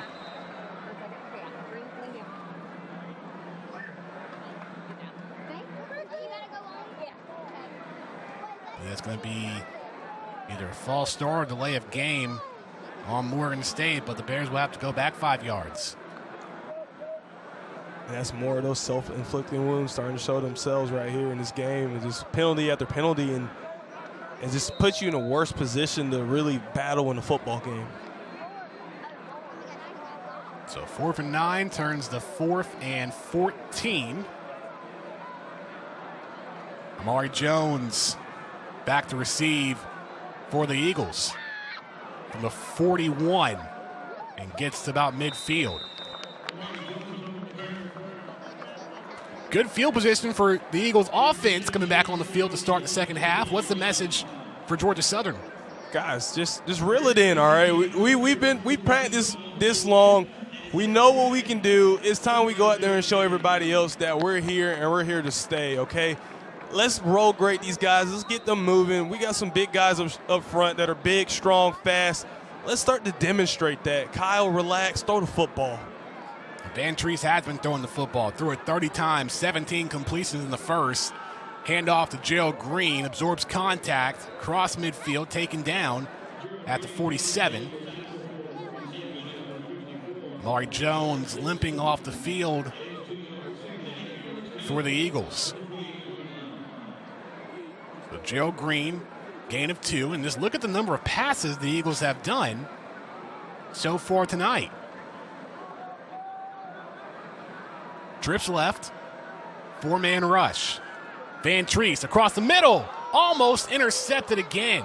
Was looking for Singleton, but threw it, and the Singleton surrounded by a sea of white jerseys. I don't know what Vantrease was looking for in that play. It looks like some miscommunication, but he threw that ball in triple coverage. I don't know what he was hoping to see right there, but I don't think Coach Brian Ellis or Coach Clay Helton would agree with that decision.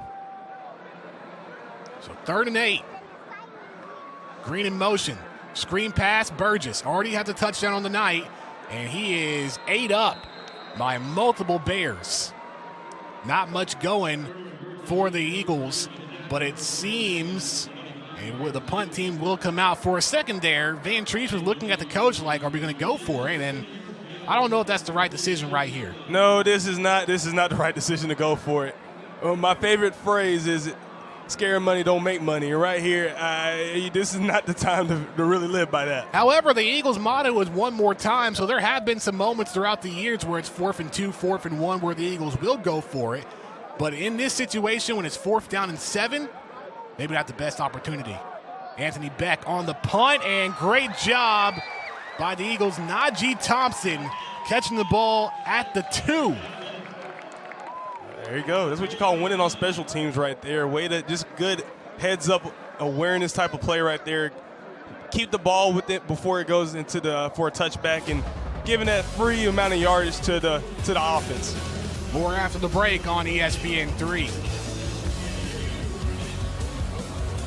On ESPN3, brought to you by Chick-fil-A, home of the original chicken sandwich. Eat more chicken.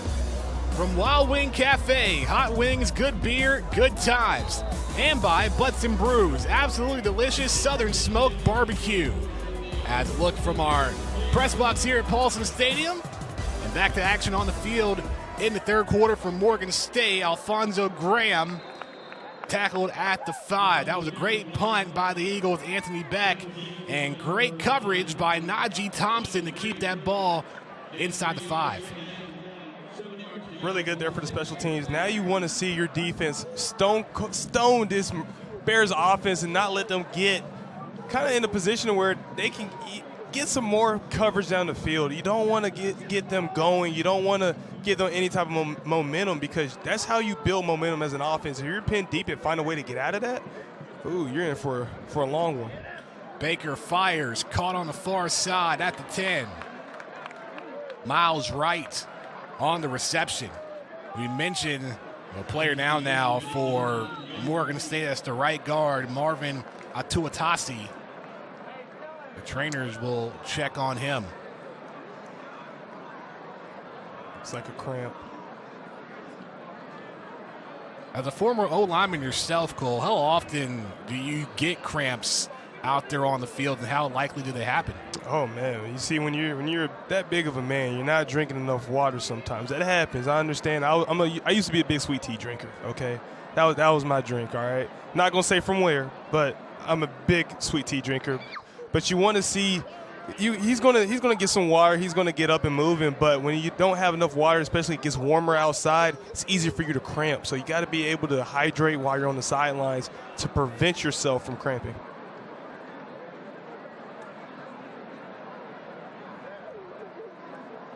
And we will step aside on ESPN 3, 11:32 to play in the 3rd quarter. Eagles lead 17-7.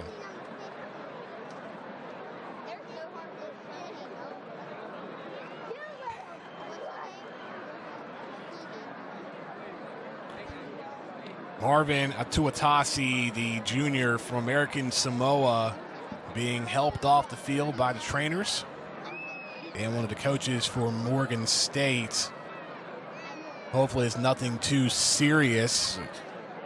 We were talking a little bit over the break, myself, Cole, and even our sideline reporter, Emily Grace McWhorter, and we believe that a little bit of cramping could have been involved. I mean, Atuatasi also wearing a knee brace that they had to kind of move as well to stretch out that leg.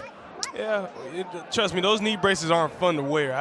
That was the one thing I hated as an offensive lineman, was wearing those knee braces, but they are very efficient in protecting our knees, so I will say it's very good to have those things on. Do you wear them on both knees or just one? Oh, both. No, don't get me started on that. We'll be here all night talking about that. All right, well, set to resume play on the field. 3rd down and 2 from the Morgan State 11. 2 running backs with Carson Baker.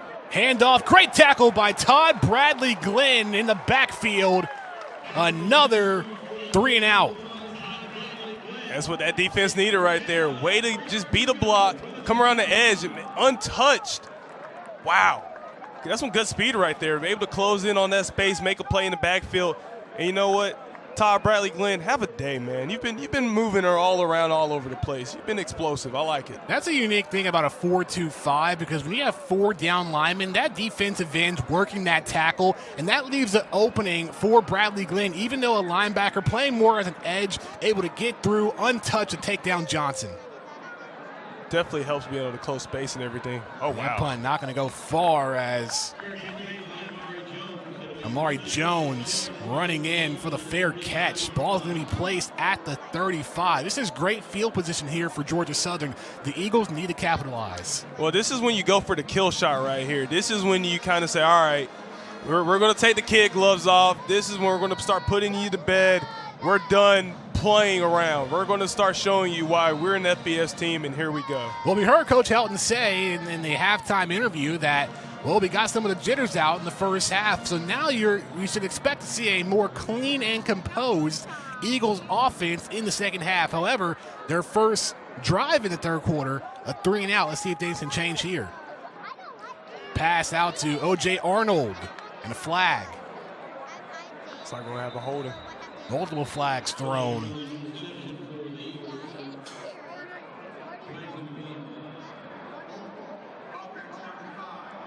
It's going to be on Amari Jones on the hold. So that would send the Eagles back 10 yards.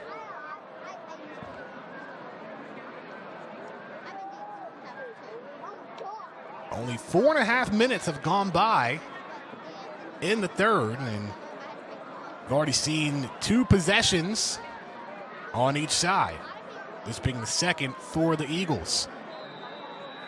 And you wonder if the play calling will change for Georgia Southern. More passing plays than running plays. Kennerson in motion. Quick pass this time, Caleb Hood. Ooh, he's fast. Breakneck speed down the sideline. Oh, Flag is down, but a touchdown for the Eagles. That boy fast. Turned on the Jets. A little gritty action with that, but looks like that's going to be coming back. Van Treese looks frustrated. That may be a flag on Georgia Southern. Nope. Let's take a listen. Call will stand. Touchdown, Eagles. Wow. Caleb Hood, 46-yard reception from Kyle Van Treese. And we've seen the screen passes work out a little bit for the Eagles, but that one, another big play. Well, it finally hit right there. Good fake on it. Really good block right there. Number 66, just get a hand on him. And then number 7 beats an arm tackle. Just a sprint to the end zone. No one else is going to catch him. Throw the deuces up. They can see you later. Little Tyreek Hill action chucking up the deuces. Yeah, I'll see you later. You're going to have to catch me at another time. Extra point is good, and you mentioned the great blocking by number 66. That's the Eagles center, Logan Langmeyer, creating space for Caleb Hood. And 3 touchdown passes for the 6-year senior Kyle Van Treese. Love an athletic center. Beautiful block, getting out there in space. And he didn't have to just get in front of him. He just needed to get a hand on him, make it hard for him to make a tackle. And all number 7 had to do was just make him miss. All Caleb Hood had to do was just make the guy miss, and he did that. And next thing you know, hey, Kyle Van Treese throwing the arms up. It's a touchdown. on paper, just one play, 36 yards on the drive for the Eagles, but the holding penalty pushed the Eagles back and resulted in a 46-yard touchdown pass from Van Treese to Hood. Kyle Van Treese, 19 for 33, 242 yards, 3 touchdowns. He has found 9 different Eagles in this game, really spreading the love throughout the night. Oh, yeah, everybody. Hey, look, it's kind of like the old Oprah thing. You get the ball, you get the ball, you get the ball. Everybody gets the ball. 3 different receivers with touchdowns. Caleb Hood, Derwin Burgess Jr., and O.J. Arnold. 24-7 Eagles. Good hold from Alfonso Graham. He gets taken down across the 20. Starting to find some momentum for the Eagles. Oh, yeah, you're definitely starting to see that. Offense finally found its rhythm. I mean, I wouldn't be surprised in the way it's going if Kyle Van Treese finds his way at looking at 300 yards passing by the end of the night, just how often they've been throwing the ball. And let's see, can this Eagles defense continue to keep that momentum going and just continue to shut down this Morgan State's Bears offense. We need to find out when the last time a Georgia Southern quarterback threw for 300 yards. It may have been a couple of years. Maybe a little bit longer than that, Danny. We'll get someone on that. 1st and 10 for the Bears. Carson Baker rolling out to his right, fires. Catch is made by Joseph Owumi. Solid protection up front. Big play right there to kind of steal a little bit of that air from the Eagles defense. On the other side, for the Bears, Baker just 6 of 14, 58 yards, and interception. Not the best passing day for Carson Baker right now, and that's something that they're going to learn from and they're going to adjust from this film once they see it and get better from it. Baker throws to his right, caught by Johnson, runs out of bounds. We have to remember, we've talked so much about this is the first game for Georgia Southern, but also the first game for Morgan State with a new coaching staff and new team. We spoke with the Morgan State coaches. There was 47 players on the team in the spring, and then when the coaches got hired over the summer, in the fall, the Bears had 102 players. So really trying to find out who's going to be the starters, who's going to find that rhythm, who's going to be that guy in every position. Well, you got a big pool to pick from to find out who's going to be the guy to make your plays, but this is one of those games where it's good to learn, figure out what you have and how you can continue to improve because it's a long season. This is only game 1 for both of these teams. There's still about another 10 to 11 games left to play. So they're going to figure out what they're missing, what they need to be a real competitor down the line. Damon Hamler on the intended reception. Couldn't hang on. 3rd and 9. The Bears just 1 of 7 on 3rd down. 4 receiver set. Johnson to the right of Baker. Play clock at 7. Run out of time. Now at 3. Gets it off. Baker, pressure, throws, caught. And a big hit by Derek Canteen. Way to sniff that thing out right there. Knew it was coming and way to stay on track. Make a play right there in the open space. Have yourself a day, number 13. With the hit stick on Avery Jones. Nice little blitz right there. Boom. Good tackle right there. It's the beauty of that 4-2-5 right there, Danny. You got guys all over the place that can make some plays. It has been so difficult for the Bears to get anything going in the passing game. That ball will sit at the 22 on the Eagles side, make it the 23. And just like that, the Eagles back out on offense. Now you're starting to see some consistency. Now you're starting to see some rhythm from Georgia Southern. And this is what Coach Clay Hilton's been waiting for. He's been waiting for his team to show that consistency, that toughness, just uniting and being that family front. That's what he's been wanting to see from these guys. Here's the consistency starting to come in. They're clicking a little bit. Kyle Van Treese is going. Offensive line's moving, guys. This is what the offense he's been hoping to see. Empty backfield. Van Treese throws. Caught on the near side to Kennerson.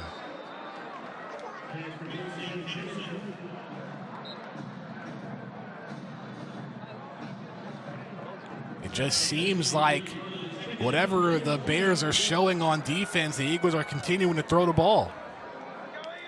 I guess they feel like, they just got it like that. They can just keep throwing the ball. I mean, only 14 incompletions, and one was an interception, but, I mean, we can go back and forth about that interception, though. Oh, great strength from White, breaking a couple of tackles. And I got to give a shout out to Chad Jackson, one of the Georgia Southern SIDs, because I mentioned when was the last time an Eagles quarterback threw for 300 yards. And we have a 10-yard penalty on Morgan State. The last time an Eagle threw for 300 yards was Lee Chappell. November 15th, 2008, threw for 323 yards against your alma mater. Wow. Against Furman. Wow. You got to remember, Georgia Southern and Furman used to be in the SoCon together before the Eagles made the jump to the FBS. Yeah, I'm a little hurt by that it had to be against my alma mater. Are y'all sure about that? I think he might have just did that on purpose, just to get at me. I don't know. I don't think Chad would do that. Singleton on the reception. Fresh set of downs for the Eagles. Gets across the Bears 45.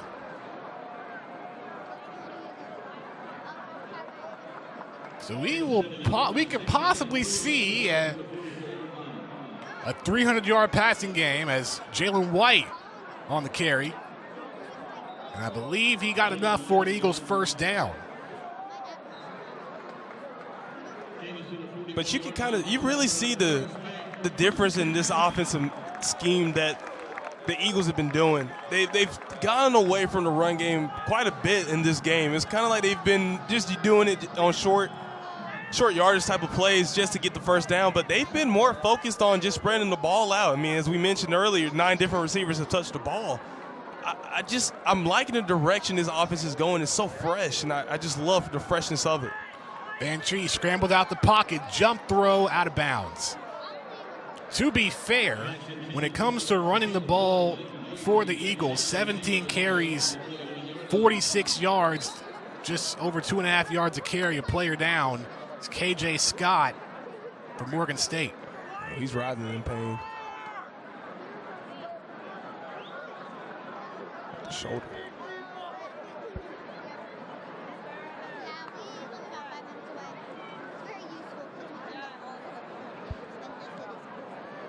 We will step aside here on ESPN3. Eagles leading 24-7.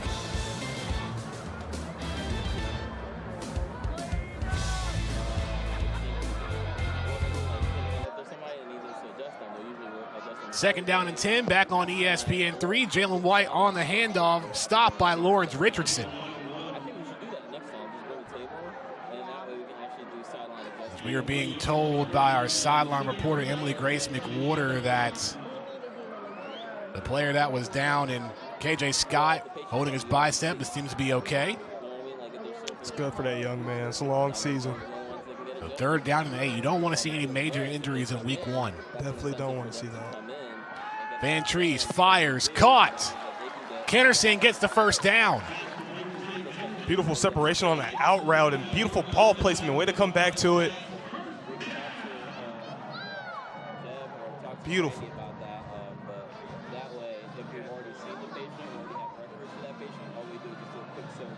16 first downs for Georgia Southern, and Van Trees continues to move the ball upfield. 265 yards in the air. They're going fast right here. This is going to be something quick. Play action pass, little sweep. There it is. Great catch. J.J. McAfee inside the 10. Another big play right there. They did a little sugar huddle. When you have those type of plays right there, you know they're going to go quick. It's going to be something that's going to draw the defense one way, and somebody's going to be open, and that was that play right there. Eagles in the red zone. First and goal at the 5. Hand off to White. Touchdown! First rushing touchdown for the Eagles tonight. Beautiful blocking up front, inside zone run. Guys just I just love seeing big boys move the defensive line, all right? These offensive linemen don't get enough credit. Veteran group, got one true freshman up there playing, and they're just moving bodies. And we look at this replay, great combo block. Number 74, it gives number 54 right there. It gives him in a good block. Running back does the rest of the work, just lowers his shoulder and gets into the end zone. A little extra grit there. Guys, you guys just got to love the offensive line. That caps off an 8-play, 77-yard drive. And we haven't really talked about the time of possession for some of these Eagle drives throughout the night, but 3 minutes and 23 seconds. PAT good by Alex Rayner. 31-7 Eagles with 4:52 to play in the third quarter.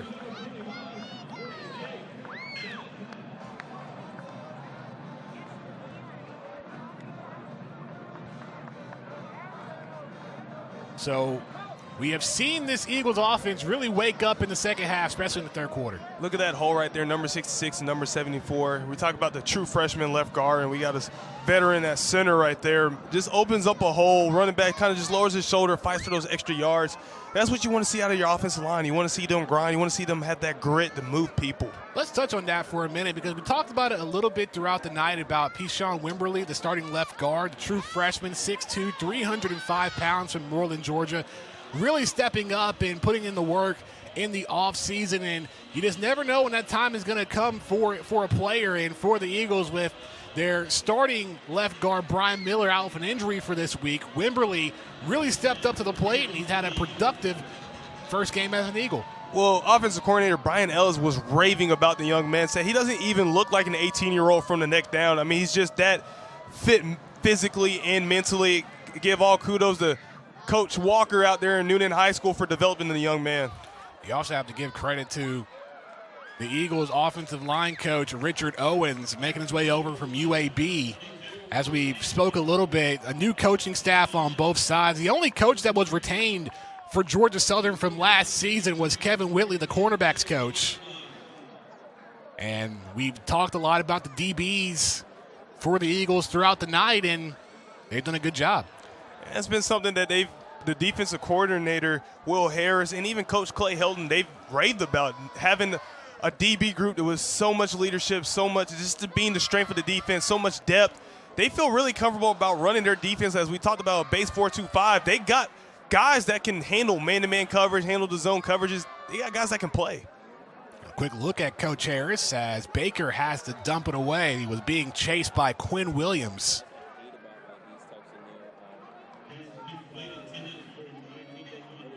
This Eagles defense has put a lot of pressure on Carson Baker tonight. That's what defense is supposed to do. They gotta make it uncomfortable. You can't be comfortable in these type of defenses. They're meant to just kind of really screw with the quarterback. Will Harris, the Eagles defensive coordinator, coming over from Washington, one of three coaches that joined Georgia Southern from Washington in the Pac-12.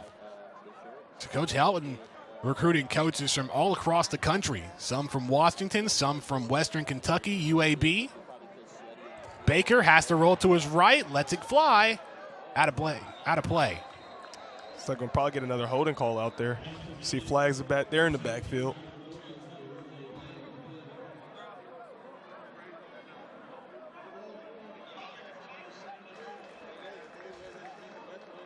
Trayvon Branch, the right tackle, sophomore, called for holding. It's more of those self-inflicted wounds just keep on piling in. I mean, it's a lot of penalties against this Morgan State offense right now. Just holding, just those type of penalties are what kill drives and make it hard for you to come back and win games. There have been 6 penalties on Morgan State, totaling 46 yards. The Bears back at their own 9-yard line. 2nd and 18, 4 receivers set, 3 on the right for Baker.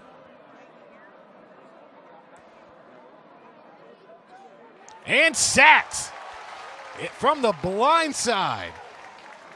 Isaac Walker, the redshirt freshman. Big play right there. Way to go get a sack on 3rd down. And we look at the replay right here. Really good twist right there. Just completely bulldozes the left tackle right there. And all number 71 do is just, man, you just hate to see that. But, man, that's a beautiful bull rush right there. Way to get under his pass, kind of just forklift him and put him in the dirt. Hey, you want to talk about strength? Isaac Walker, 6'2", 225. He powered Chase Carter, who's 6'4", 330. Woo! That's a big boy. Oh, my goodness. 3rd down and 24. Morgan State pitted at their own 3. Handoff up the middle to Graham. Graham bounces to the outside across the 20, has space, gets the first down and more. It is pushed out at about the 47, but that's a big 3rd down run for Alfonso Graham. Only the second 3rd down conversion for the Bears. So, Danny, you know how I talked about how penalties can kill a drive? Well, what can also kill your defense is if you give up a big 3rd and long like that. And Alfonso Graham, he's been going off today. 12 rushes, 112 yards. He's almost averaging a full 10 yards a pop. He has been the one bright spot for Morgan State in their season opener. From the 3 to the 48 after a 45-yard run from the sophomore Graham. Only a sophomore as well. Johnson on the carry. Oh, spins out of traffic. Inside the 35-yard line. 1st down, Morgan State. Seems like that offense is finding some life right now. It looks like the run game is where they need to start leaning back on. It looks like the inside runs is where their game is going to be at, mid-zone runs. And, wow, beautiful truck stick. Then a little spin move off of number 33 for Georgia Southern. Looks like that was not Robert Edwards, but Marquise Watson-Trent. They got put in a little bit of a blender. Player down for Morgan State. Something that you don't want to see. This is the 3rd injury that we've seen from the Bears, and we'll step aside. Under 3 minutes to play. Eagles leading 31-7 on ESPN3. One thing we have yet to mention tonight is the new look Sun Belt Conference. 4 teams joining the fray on July 1st. James Madison, Marshall, Old Dominion, and Southern Miss. We've already seen a couple of these teams play upset throughout the weekend. And looking at some of these teams, one is an FCS champion. And look at James Madison. They made the move to join the big boys up here in the Sun Belt, also known as the Fun Belt. And it's going to be a lot of fun to see JMU compete every week with teams like the ones that we see today. Georgia Southerns. It has been it's called the Fun Belt for a reason. It's been so fun to see how the Sun Belt has gotten more notoriety over the years. It really started in 2020 when you had a lot of Power 5 teams not playing due to COVID. The Sun Belt, all their teams were still going strong. As play resumes, and big tackle in the back by Christian Varner, 6'3", 290, redshirt junior. Big play right there. Way to tackle. Kind of take a little bit of that momentum. They were moving the ball really well in the run game. Of course, that injury limited the momentum, kind of took their anticipation in the air out of that offense. But now you see Georgia Southern's defense starting to make some plays here every now and again. After 2 big plays from the Morgan State running game, 2nd and 10. No gain after the big tackle by Varner. Baker out of the pocket. Throw is deep and incomplete. Overthrew his target in Awumi.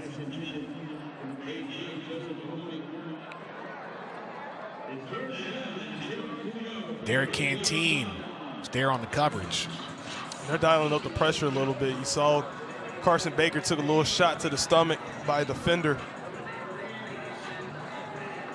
Well, this is where the first half jitters are gone for the Eagles, really playing composed. 3rd and 10. Eagles showing 5 up front. Keep an eye on Bradley Glenn on the outside. He got a big tackle for loss earlier. Eagles send 5. Quick throw. Oh, hit stick applied. Mark Stampley the second. Beautiful play right there by the defense. Way to just see it. Know where you are in your coverage and just come up and make a big tackle right there on 3rd down. Make it just give him the yard. Sees it and boom. Good tackle right there. That was a really good form tackle right there. Went around the legs, wrapped them up a little bit. That's what you call a really good form tackling right there. A true freshman from Peachtree City, Georgia, getting hype. And this is the first time we're seeing a 4th down play on either side. Last season, Morgan State, 50% on fourth down conversions. Well, what do you got to lose, Danny? Might as well go for it. Plenty of time in the pocket for Baker. Now scrambles, throws it out to Graham, and he won't go far. Turnover on downs after the tackle made by Chase Dial Watson. Expecting something a little bit more elaborate right there on 4th and long, but ended up going down to the check down route. Again, Carson Baker had all the time in the world. I think he probably could have just brought the ball down if he wanted to run for it. He may have got a little bit more yards than he did on the pass, but who knows? So now an opportunity for Georgia Southern to continue to open the playbook on offense. Really able to find their groove. 2 touchdowns in the third quarter. One a passing touchdown to Caleb Hood, and the other a run from Jalen White. Only 11 yards out, Danny. He might touch it. Van Treese, 289 yards passing. Gonna throw, going deep. May have a man too far. Just a little bit too much right there. Danny, I'm not going to lie to you. I'm really rooting for Kyle Van Treese to get over those 300 yards. I don't want my alma mater to be stuck as the last time that's happened. 23 for 39. I was looking for Marcus Sanders Jr. on the reception. 2nd and 10. Fakes a screen pass, goes deep, has Sam Kinnerson across midfield. And there you have it, Kyle Van Treese over 300 yards passing. Beautiful play design right there. I mean, great pump fake, had enough time for the receiver to get open, delivered a beautiful dart. Big first down play. First quarterback for the Eagles since 2008 for over 300 in a game. Another pass complete, this time to Caleb Hood. Jordan Tolles on the tackle. And I think that's something the fans got to really love right now. They get that West Coast feel down here in the South, and that's something that Georgia Southern hasn't had in previous seasons. This is like the new style of offense, throwing the ball a lot more. I mean, this is what successful teams look like. Of course, you want to be able to run the ball, but you got to have guys that are able to throw the ball just as well. 10 seconds to go in the third. The Eagles may let the clock run out. And they will. Third quarter will come to a close with the Eagles leading 31-7 over Morgan State. Fourth quarter coming up after the break on ESPN3.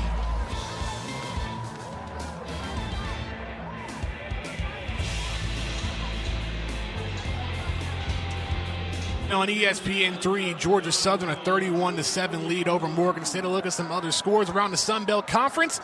We've already seen some Sun Belt teams put pressure on the ACC. Old Dominion upsetting Virginia Tech. And how about the back-and-forth battle between North Carolina and App State? Man, I'll tell you what, App State had a chance, but they just couldn't get it done. Special teams played a part in that game, and a couple missed throws from Chase Bryce, and they ended up losing that game. They had a chance to win it all, Danny. Missed throw from Kyle Van Treese, the play that the fans didn't get to see, making it 3rd down and 10 from the Morgan State 44, but already an exciting week 1 of college football around the Sun Belt. Trips right. Heavy rush from the Bears. Van Treese fires, caught by Kinnerson. Inside the 30, inside the 20, taken down at the 16-yard line. Another great pass, and Kinnerson, his 7th reception. Yeah, you can definitely see Kyle Van Treese has finally gotten in the rhythm. He's comfortable. He's getting it, the feel for it. I think he's finally settled in by now. I think he's good to go. 27-yard reception. Kyle Van Treese, 342 yards in the air. Already the 4th most passing yards in a game in Georgia Southern history, and already breaking a record for most passing yards in a season opener. That pass will it be a catch? Yes, it will. To Jeremy Singleton. And Singleton, his 4th reception. The record for most passing yards in the game for Georgia Southern is held by the great Tracy Ham, 419 yards in the 1985 national championship game against, well, Cole, your alma mater in Furman. It's one of those things you just got to sigh on. It's just, oh man. Well, it looks like they're going to review that play to see if it is a catch by Singleton. Singleton, one of the newcomers to this team, a transfer from Houston, had 29 receptions with the Cougars. And that was one of the big things that the Eagles wanted to add to this team this year, adding some receivers. There are some transfers that came in. Others have already been on the program. Derwin Burgess, one of them. Sam Kennerson, another. Kennerson actually came to Georgia Southern as a quarterback before switching to wide receiver. We've seen Amari Jones and Caleb Hood make a couple of catches. J.J. McAfee as well as Bo Johnson.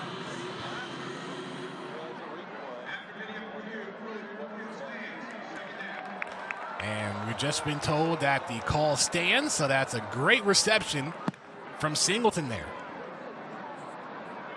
And Danny, I just want to briefly talk about this Georgia Southern offense right here. I mean, you talked about the transfers, and they do have a lot of them. You just got to think how beneficial the transfer portal can be in college football, and how it can boost the team once you get the right guys in.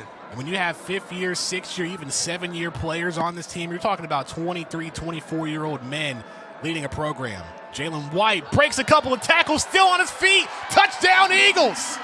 Jalen White dances his way into the end zone. Go ahead and flex those muscles, young man. That was a grown man run.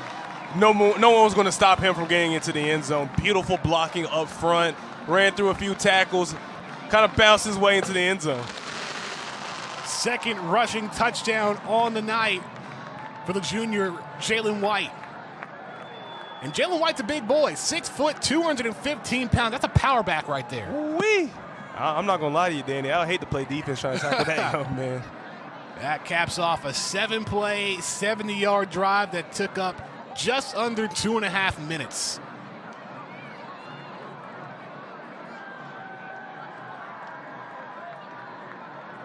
Georgia Southern with 3 touchdowns in the second half. 21 unanswered points as the PAT is good from Alex Rayner. 38-7 Eagles. More after the break on ESPN3.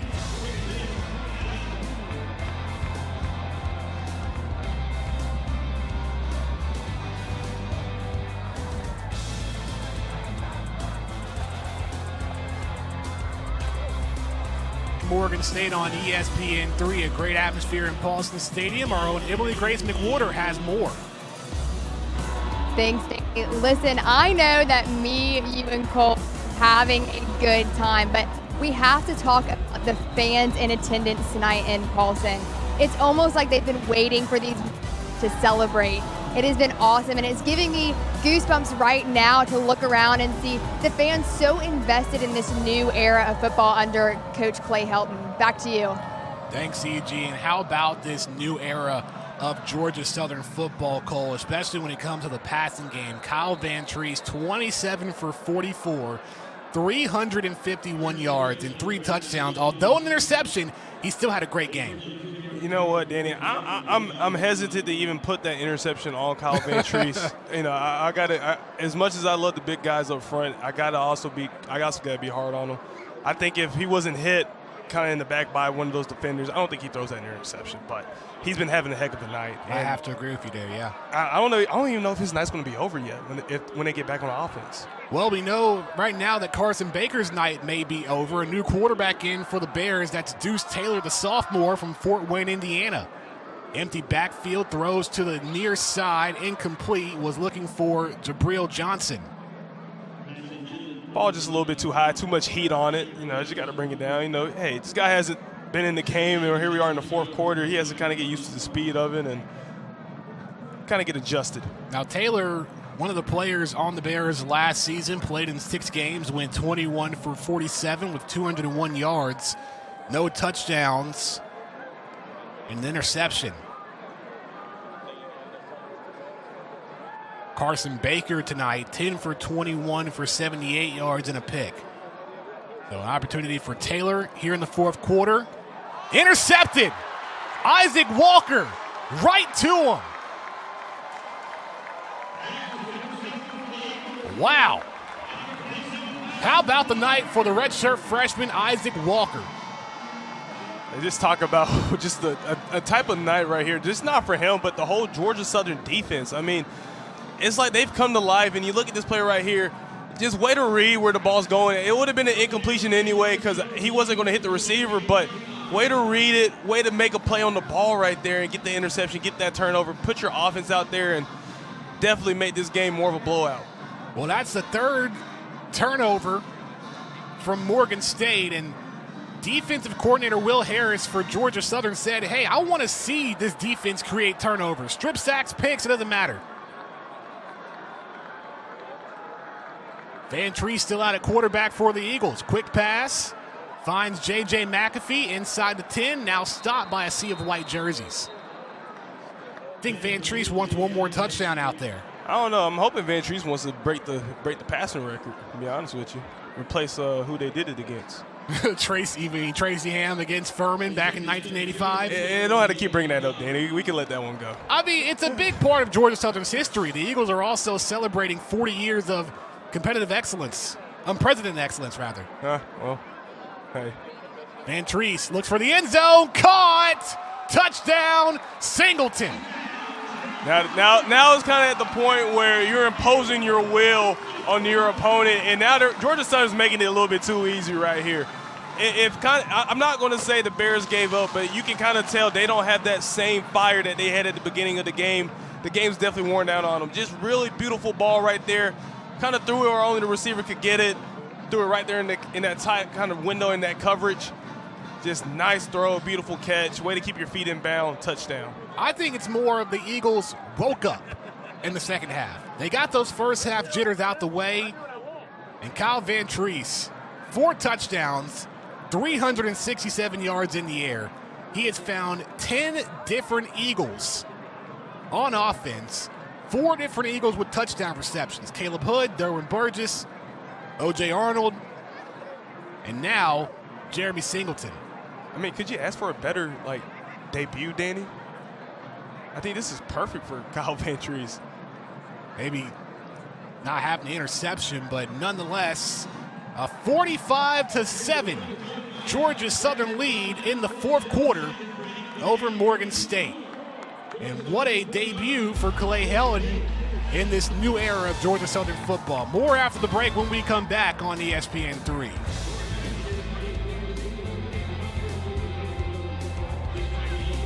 In Georgia Southern over Morgan State, Kyle Vantrease having himself a night, 29 for 46, 367 yards, 4 touchdowns, and a great performance from the Eagles quarterback. And Emily Grace McWhorter is with another great Georgia Southern quarterback. Thanks, Danny. Listen, Mr. Tracy is a dear friend of mine. And Mr. Tracy, Kyle is about to break your passing record potentially. What does this mean for you, and how surreal is this moment to watch him after you've been so invested in this program? Well, Kyle's definitely going to be a fabulous quarterback for us, and any records that he breaks, he well deserved. He's been a fantastic leader for us since he's been here, and we look forward to him breaking all the records. We just want him to really enjoy his time and enjoy his team because it's his time. And you remember, I hadn't played since '86. It's a long record standing, so hopefully he'll grab it tonight. Thank you, Mr. Tracy. My pleasure. Back to you, Danny. Thank you, E.G. Emily Grace McWhorter having a word with the legendary Hall of Fame quarterback Tracy Ham, who holds the record for most passing yards in a game in Georgia Southern history. But Kyle Vantrease, in his Georgia Southern debut, already the 4th most passing yards in a game in Georgia Southern history with 367. I mean, you got to be pretty excited as for Georgia Southern fans. You have to be stoked knowing that you have a quarterback that can sling the rock and generate this many passing yards, and you got receivers that are good enough to make these catches and make these plays for us to be having this conversation right now, Danny. Tracy Ham's number 8 jersey retired as well. One of the 2 Eagle jerseys that's shown on the side of Paulson Stadium. A great tackle by Mari Wingard for Georgia Southern.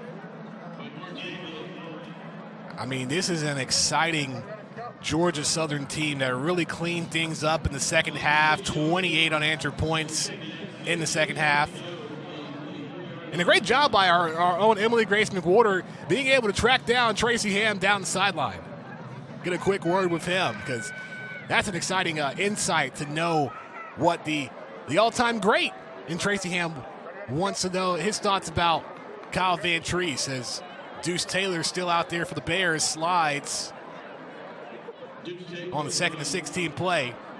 Well, Danny, I'm just glad he didn't mention Furman, okay? I'm glad he didn't relive his championship moment against the Paladins, and I'm glad I didn't had to hear that story because I would have been upset. 3rd down and 12 for the Bears on their own 26, under 11 and a half minutes to go in the 4th.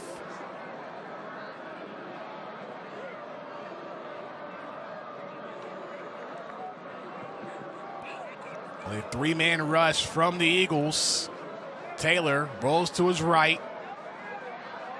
Now throws, and incomplete, or rather out of bounds. Tyreek Sykes tried to hang on but couldn't stay in bounds. So a 3 and out. So here's an interesting question for you, Cole, because the Eagles are about to get the ball back, and we just heard from Tracy Hand that he wants to see Kyle Vantrease break all the records, but the Eagles are leading 45-7. There's really no reason to bring him back out there on the field. What would you want to see? Danny, so I got two opinions on this, all right? As a Paladin alum, I want to see him break the record, so this eliminates all talks of Furman, unless you're talking about the national championship. But at the same time, as a football player, I don't want to see my starting quarterback go back out there because you risk the chance of injury, and God forbid he does get hurt. You don't know exactly what you have as a backup quarterback, and this is a good time to figure out what you have. Who's your second-string quarterback? What can he do in a game situation? So I think you go ahead and play whoever's the backup quarterback. Caleb Hood cuts to the other side, making a few men miss, and Caleb Hood still on his feet, down the sideline and pushed out of bounds. How about the quickness of Caleb Hood, the senior from McDonough, Georgia? Know one thing, Danny, this highlight reel is going to be pretty nice when you look at it later on. This beautiful return right here gives the guy a shake right there, a little head swivel. Ooh, it does it twice right there. Shake and bake. Few good blocks, way to make some guys miss some arm tackles. I think all he had left was number 39. It wasn't the punter, but still, man, this guy's making plays. That's what you want to see from your football team. You want to see guys make plays. Even no matter what the score looks like, just keep making plays. It gives you a lot of confidence going forward. Well, Kyle Vantrease done for the night. This is the redshirt sophomore Connor Sigelski from Atlanta, Georgia. Started in the game last year for the Eagles. Handoff to Gerald Green on the outside.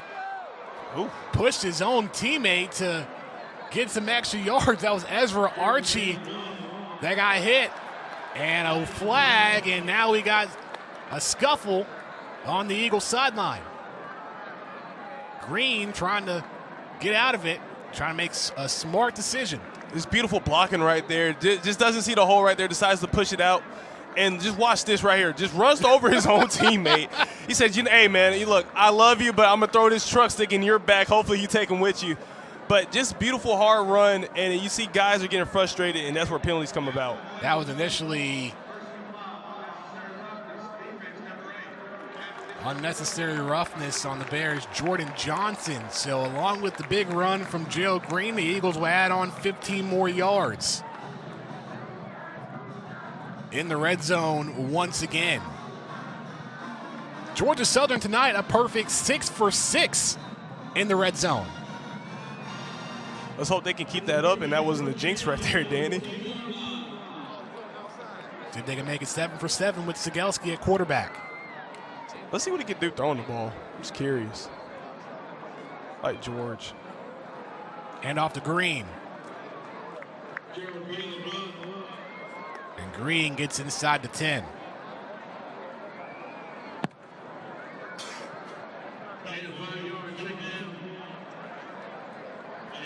Gerald Green, that was his 11th carry.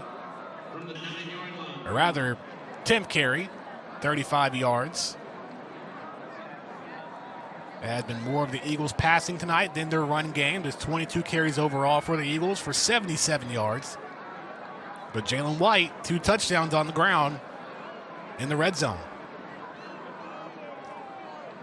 Cegelski on second down. Green again, this time 8 up. Nowhere to go, swallowed up by Eric Hunter.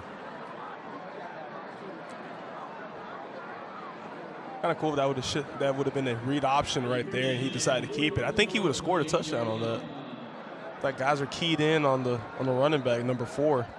Well, let's see what the Eagles decide to do here on 3rd and 4.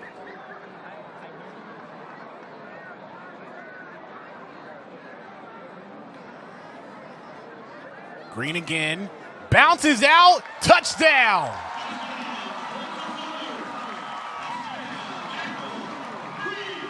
Just a beautiful, beautiful run right there. Wasn't there initially for the hole. Decided to bounce it out and found that daylight, scored the touchdown. And that's something that was a consistent theme for a lot of these running backs today. The hole may have not been there initially, but they've been able to find some success in just bouncing the ball out and kind of getting vertical, making some guys miss and creating some big play opportunities. 4 plays, 38 yards, a minute 47 on this drive for the Eagles. 8-yard run from Gerald Green. And Danny, you know, when you talk about an offense like this, being able to still score, you got your second unit in, and being able to put together a drive after a turnover nonetheless, it shows how good you're getting. 52-7 Eagles with 9 minutes to go in the fourth. More when we come back on ESPN3. What a run by Gerald Green there. I mean, just beautiful blocking up front, and you can't ask for anything better than that, can you? Georgia Southern just kicking tail, just beautiful blocking, hard, strong run, and it kind of flipped into the end zone. That's a little style points right there. Should have had that in. This Georgia Southern broadcast is brought to you by the Saucy Shrimp, the whole 9 yards. By Zaxby's, indescribably good. And by Morris Bank, it pays to bank blue. 52-7 Georgia Southern. And the Eagles season opener, the new era, led by Clay Helton. And we have seen that influence in a major way offensively. Not just 52 points for the Eagles, 367 passing yards from 6-year quarterback Kyle Van Treese, Cole. I mean, it's kind of been amazing you think about it. I mean, just a quick turnaround they've had after that halftime adjustment that they made. They've been firing on all cylinders. It's going to be exciting to see where this Georgia Southern team goes moving forward, because I think the big game that a lot of Georgia Southern fans want to see how the Eagles fare is next week when they go to Lincoln, Nebraska to face Nebraska Cornhuskers. Hey, look, as long as Georgia Southern kind of they bring out this second half team and leave the first half team in the locker room, I think they're going to be fine, because the adjustments that they made, the guys that came out ready to go, you can tell that all those jitterbugs, the nervousness, all that just completely left them after the second drive of the second half.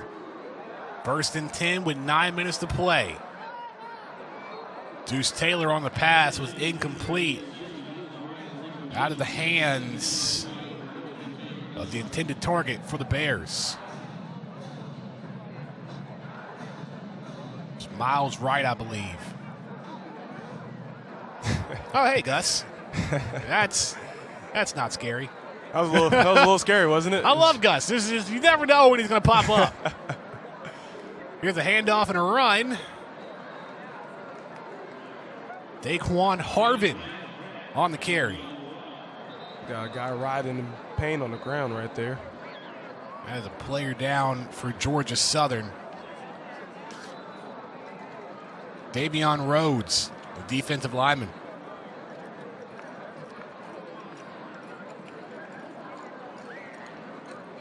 Hoping he'll be okay. An injury timeout on the field. We'll step aside on ESPN3.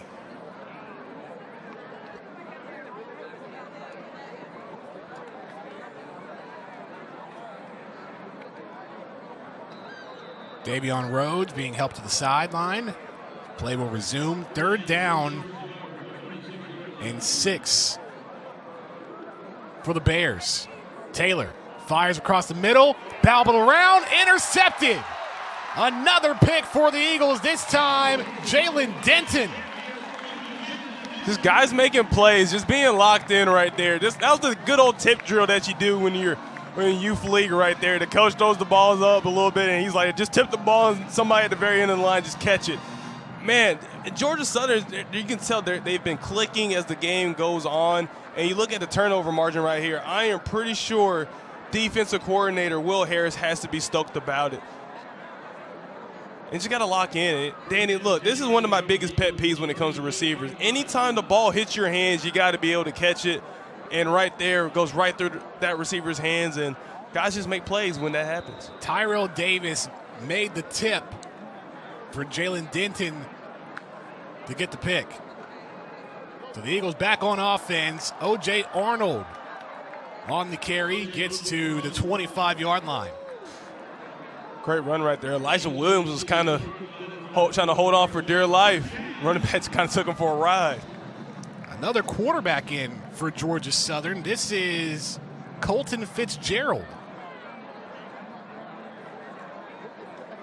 Redshirt freshman from Santa Clarita, California.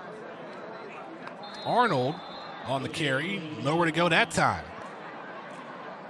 Believe it or not, Georgia Southern has 8 quarterbacks on their roster.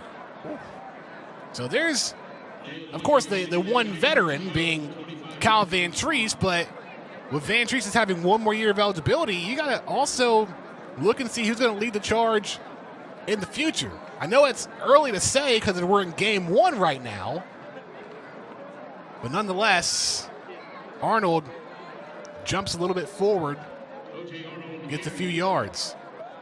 Well, Danny, I want you to think about it like this: this was a high school game, you want your guys to be able to you want to be able to figure out who's going to be the next guy to be able to step up, who's going to be the guy to be able to lead the team in the future. And right now, this is what Coach Clay Helton and offensive coordinator Brian Ellis are doing. They want to know who's going to be the guy they can rely on, even if, God forbid, Kyle Van Treese does go down or if he's sick and not able to play a game. It's a great opportunity for these additional Eagle quarterbacks. Hand off to Arnold again on 3rd down, and Arnold into the end zone. Touchdown. Looks like they might go for that 60-burger right there, Danny. I mean, the offense is they're just moving the ball. This is just Georgia Southern waking up, ready to go. But I also feel like Morgan State kind of just letting go. They're just, the juice is gone. They didn't have that same intensity they had in the first half. It's like the moment's finally gotten too big for them, and now they're just kind of just letting that effort being taken to them and not delivering a blow. 8 touchdowns and a field goal for the Eagles tonight. True freshman O.J. Arnold. 2 touchdowns on the night. The first, remember, was the first touchdown back in the second quarter where he came from behind on the pass from Van Treese, deflected off of one of the Bears' defensive backs, ricocheted into his arms, and now this one on the ground. 23-yard touchdown run for Arnold makes it 58-7 Eagles with 6:43 to play in the fourth.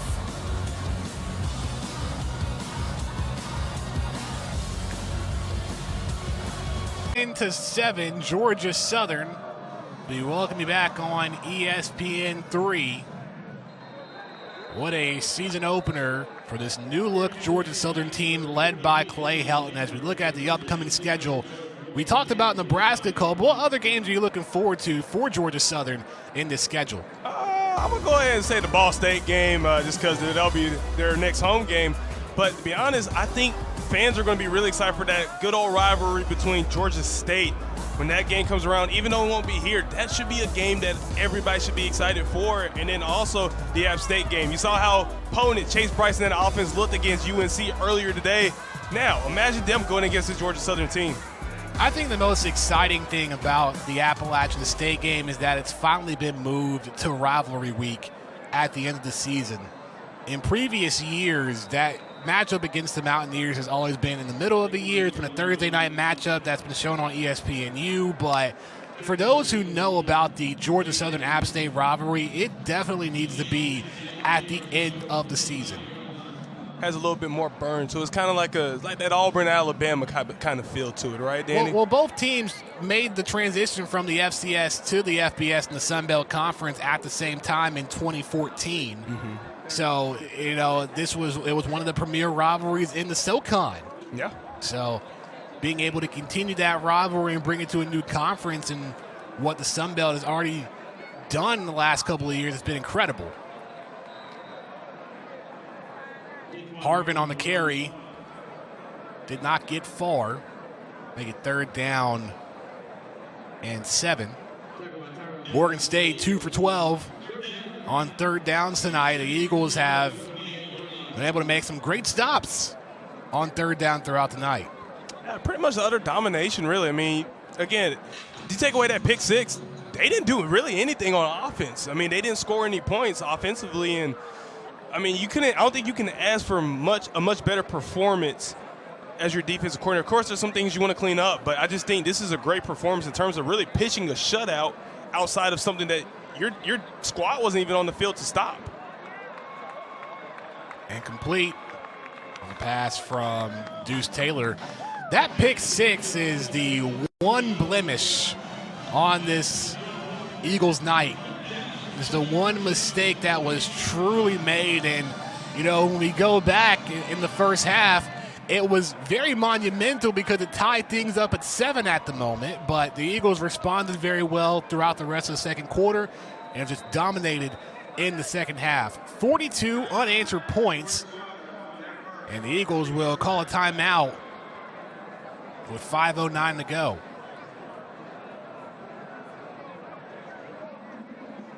As you see Coach Helton looking on, has to be extremely pleased with how his team responded in the second half. I mean, overall, all night, they had some jitters in the first couple of games, but really honed in together, and they have just been dominant in the second half. Well, Danny, this is the making of how you create a championship-like culture. Now, we don't know what the future holds for this team. We can't see into the future. We don't know. We can't make those predictions, but we see what the foundations are being built. We see the foundations of the brick house that's being done or being put together for what's to come in the future. And right now, I would like to say the future's looking pretty bright. That punt will bounce, and Caleb Hood will receive. Splits two defenders, still on his feet. It's a couple of extra yards. And the big addition to this Georgia Southern team has been their 5th and 6th year players, because that's a lot of leadership on the field to bring that championship success. And another thing, Cole, is that when you have those veterans on this Eagles team, they've seen the good times along with the bad times, and they want to be able to instill good times going forward. I mean, it's kind of like the show Good Times, if you want to talk about it, Danny. I mean, you look at how the Evans family, they've gone through a lot of things, and when good fortune finally comes, they're able to embrace into it, and it's just a lot of great feelings that come with it. And right here it is. Georgia Southern didn't have a lot of winning. They didn't have a winning season last year. They only won 3 games. Here you are, you get your first win of the season right here, and there's no better feeling than that, to relish that with your teammates, and the older guys know about that feeling. Connor Sigelski on the carry. Well, if the Eagles continue to play like this, it may be like the Jeffersons moving on up. I mean, look at this. 4 passing touchdowns, tying a single game record. All 4 passing touchdowns from Kyle Van Treese. Finishes the night with 367 yards in the air. 4th most passing yards in a game in Georgia Southern history. Most passing yards in a game in your season debut for Georgia Southern. I think I'm going to go ahead and make a prediction here, Danny. I think any type of passing record that may have been in the past, I'm going to take a wild shot here. It may be broken sometime this season. I have no doubt, and I'll make a prediction as well. I think by the end of the season, Kyle Van Treese will have broken the single-season passing record in Georgia Southern history, which, with the Eagles being a dominant run team and a triple option over their 40-year span, the season record, I believe, is just over 1,800 yards. So all Van Treese has to do is just put up these types of numbers. He'll break that record by the middle of the year. Yeah, no doubt. I mean, it's probably not a hard record to break. You know, again, you go from being a triple option team, and here you are spreading the ball out. Yeah, I got a lot of confidence he'll probably break that record. 3rd down and 4. Cegelski, handoff to Jalen White. He gets stopped, nowhere to go.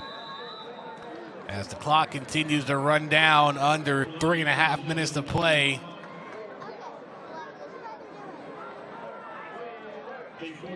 Fourth down, 4th and 1 is maybe the first time we see the Eagles go for it, and it is. Well, Danny, scary money don't make money, so we might as well go for it. You got nothing to lose here. It's 4th and 1.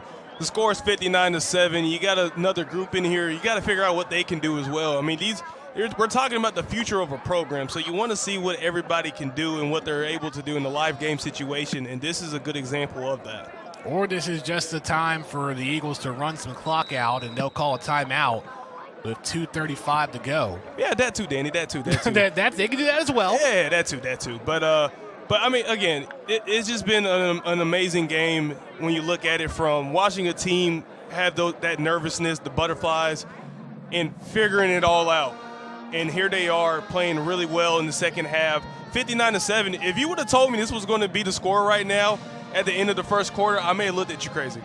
Now for Morgan State, switching over to the Bears side, they stay on the road. They go to Towson next week before they have 3 straight home games against Sacred Heart, Virginia University of Lynchburg, and Norfolk State. And while this is not the outcome that the Bears wanted, they're in a 6-team MEAC conference, and only 5 games really matter the most, and it starts in October with Norfolk State and then at North Carolina Central on the 13th for a primetime matchup. Long season ahead, and even though this game is going to be a loss in the win-loss column, it doesn't necessarily have to be a complete failure. I mean, this is a great learning moment for the Morgan State Bears to kind of use this and retool and come back stronger. You have to remember, head coach Damon Wilson was hired in June of this year. We did the math literally 12 weeks ago to yesterday. That's when Damon Wilson was hired, as the Eagles will punt. Gets a good bounce and out of bounds. That just shows you, compared to for the Eagles and Clay Helton, he was hired in November. He got to watch the final couple of regular season games and then reassess and build that program months in advance. If you're Damon Wilson, you have 3 months to not just put the team together, but get a coaching staff together as well. So you're going to have those learning curves early. You're going to have some adversity early as well. But what's important is that they have plenty of games left to get better. Oh, hands down. And again, Danny, you saw the way they came out. I mean, you would have never figured it. A head coach just became the head coach in about 12 weeks. And the Bears challenged the Eagles in the first quarter and some change. As handoff up the middle on first down. Tackle made by Latrell Bullard. And this is a good time for a lot of guys to get some playing time right here and kind of build more of that depth that Georgia Southern has. That is another important thing to find out, to see, not just your starters, but if a man goes down, who's going to be that next man up to be able to produce and deliver. Handoff on the outside. A great carry by Harbin. And Daquan Harvin on his fifth carry on the night. The bright spot for Morgan State tonight, hands down, Alfonso Graham, 14 carries, 106 yards, averaged over 7.5 yards a carry. So the Bears have some building blocks going forward. Oh, at least in the running game. Hands down, Danny. I think that running game was actually really good, and I wish they would have been able to build up on that during this game to kind of help them out. Harvin again gets tackled behind the line of scrimmage. Reed Dedman on the stop.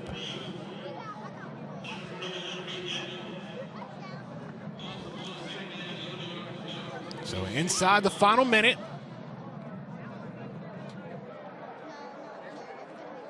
what will be a Georgia Southern victory in the first win in the Clay Helton era. One of more to come, hopefully, down the road. And a big task next week when the Eagles face Nebraska. That'll be the real test to see where the Eagles stand. As Harvin across midfield, close to a first down. Oh, no doubt. I mean, that's something that you're going to have to get tested. And luckily, around this time, the second game of the season typically always ends up being the wake-up call game. And we're going to see what Georgia Southern's going to be able to do when they play Nebraska. And hopefully it will be that second-half team that we saw this evening.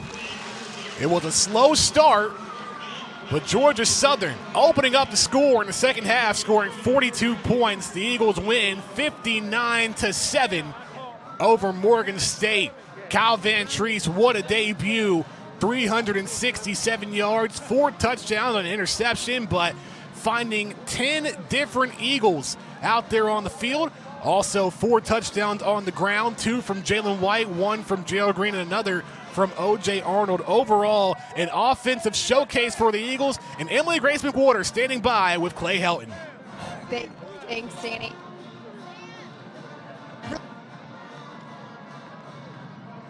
I'm gonna turn this way. The signal's a little faulty. Anyways, Coach, the offense. Can y'all hear me? Yeah. Okay. The offense shut down the run and pass game. The defense was lights out. Special teams made some noise. What is your biggest takeaway going into Nebraska? Well, we got some jitters out. I thought we really calmed down about the second quarter and started playing our style of football. I think defensively it was. You said it, lights out. I mean, did not give up a point defensively. And I thought our offense got into the rhythm in the second half. And you love it. I think running the football. We did a lot. Thanks, Coach.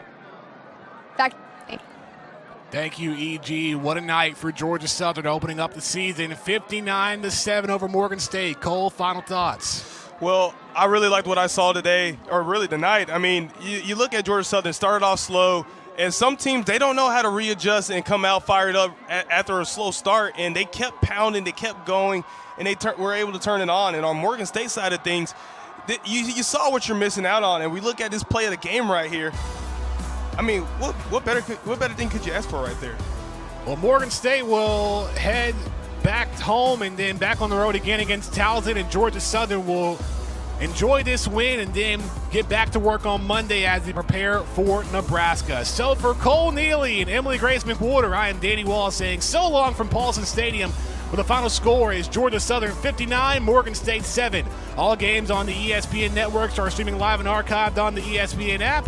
This has been a presentation of ESPN.